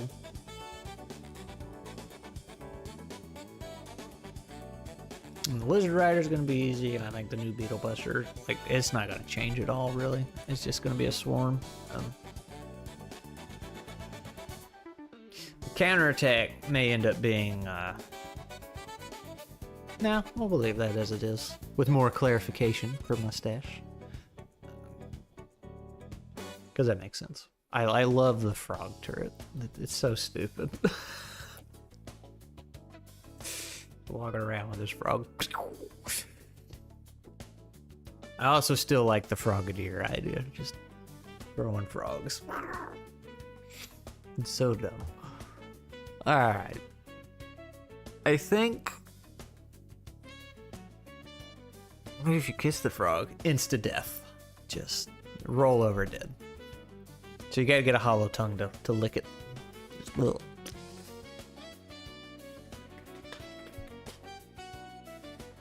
Man, my nose itches. What's today, guys? Thursday? Tomorrow's Friday? I gotta take Glee out tomorrow. I have to. I'm being forced to. Still think that a parasite-based class could work, the evil version of the companion classes. Yeah, I mean, it would be super cool.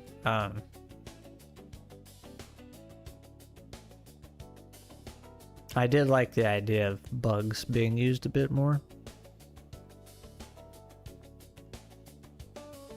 Technically, you could. Let's see, the Swarmer, the new Swarmer, which is the Beetle Buster, that stays the same. Your Parasite one could be the Frog one. Like, you're throwing parasites on this thing and debuffing it and messing it up, right? I don't think you would ride a Parasite, but counterattack as a player, I assume the save means not take it straight, but as a dev designer, I see win and not mentioning anything about the take. Yeah. The two perspectives, war over which it is. Well, I have to decide. But anyway, today is Friday. I mean, today is Thursday. Glee's yelling at me. Tomorrow's Friday. I'm just looking. Peter is running an adventure in his server on the 19th, which is Sunday, and it's an adventure I wrote. He's doing that the next 2 Sundays. You have worms inside of you now. Ah! That would be pretty terrible. That sounds like something a witch doctor would do. Next week, I will be interviewing Blaze's artist from World Shapers. And I think that's all I have on the schedule, other than hanging out in normal streams, so. Yeah, I'm heading out with Mustache on the 29th, and I'm going to try and get my next video done before then, because it's been a while since the last one, and now that I actually know what I'm kind of doing video-wise, so it's going to be the Outgunned review.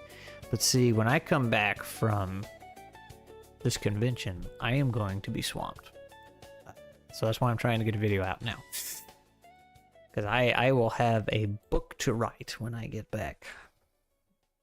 In like a month's time. It's going to be scary. So, what else is on the agenda? Oh, I made the screen go black. Oh no.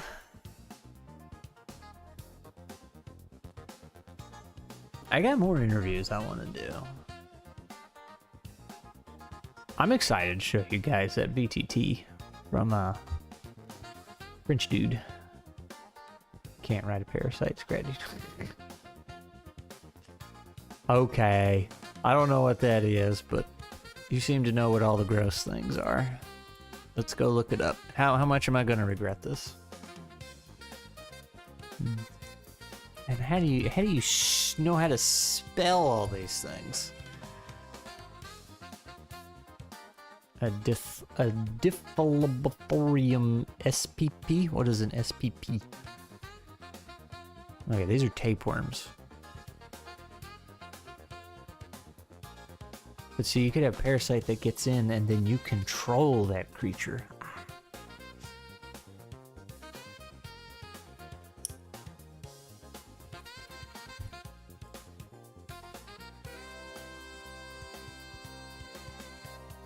$30 feet! Oh my goodness. I'm not finding the right thing.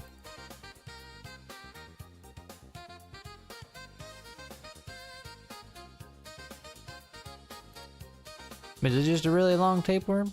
Is that what I'm looking at? It ate your comments again. Dang it. Are you actually over here on YouTube though?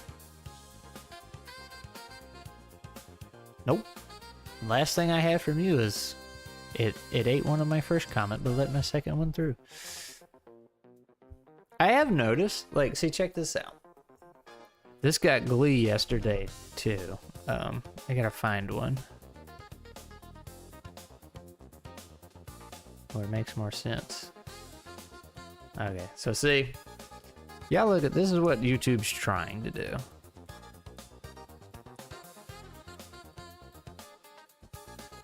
I don't know if this is what's causing your... Well, let me get rid of this so you get the rest of the screen again. I don't know if this is what's making comments disappear, but you see this little... I guess I can circle it. This little character right there. I don't know if y'all see that in the chat. But if I hover over it, it tries to translate it. And sometimes that does absolutely nothing. Like this one, if I hover over it, nothing happens. But this little symbol goes away. But Glee said something in the stream yesterday. Matter of fact, I think you sent it to me, Glee.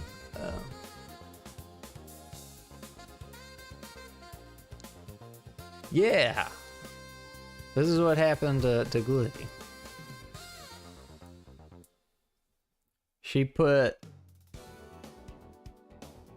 I forget, I think she...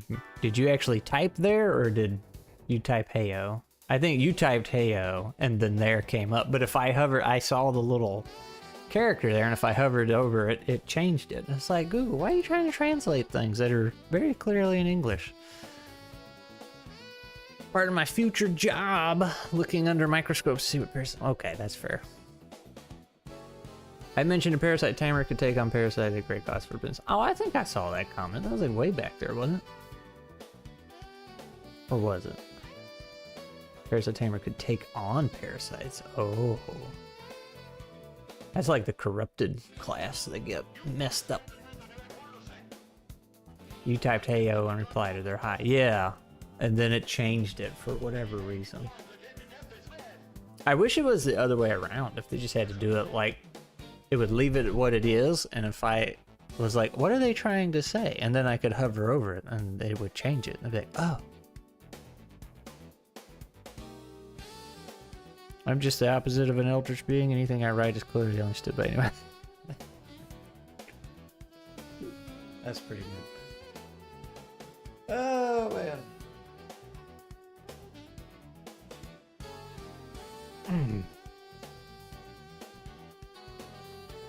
Google doing Google. And I don't have any option for that. I don't think. Oh, I can turn off the reactions button. Oh man, when did that get added? That's nice. I can turn on timestamps, moderation activity. I can see participants. You gonna munch lunch? Yeah, I'm fixing to get off of here too. Ooh, there's a squirrel out there. A tick for a heart that feeds on blood but pumps you with roids. Ooh.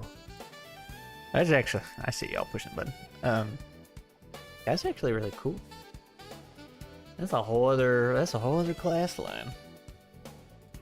But I'll tell you what we'll do. Cause you know, never throw ideas away. Always hang on to those. Like right as you were scrolling.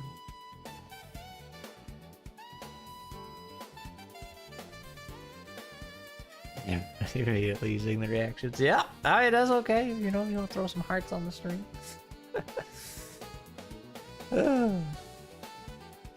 That's funny though. Man, yeah, parasite class.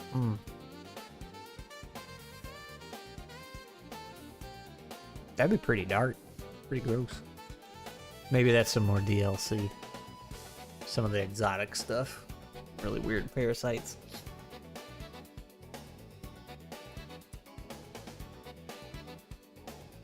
Tortured Earth ttrpg. Well, I don't know what that is. I never heard of it, and I'll pretend I didn't hear you say that, so it's a totally original idea.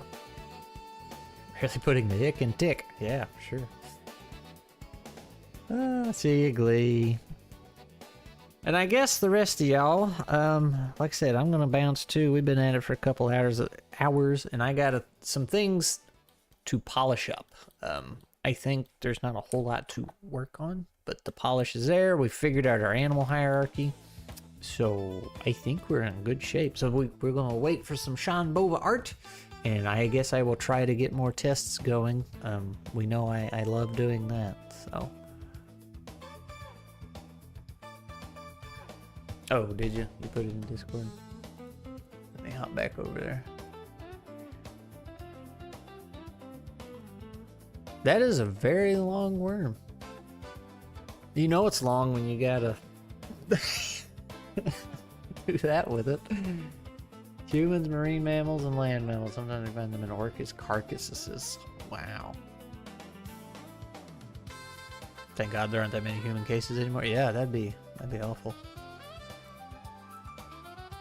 That would be terrible.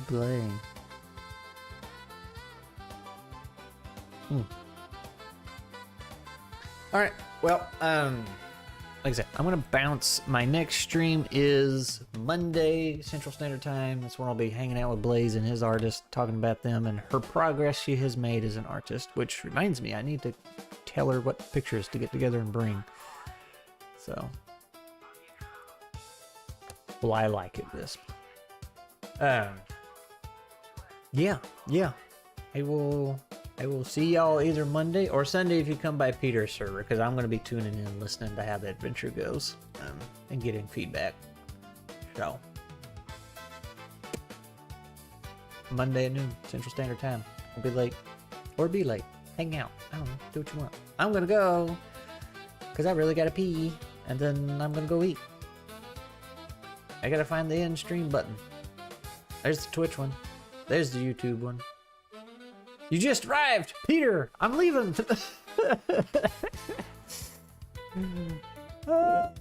No, you don't have to delete it twice, Dad. That's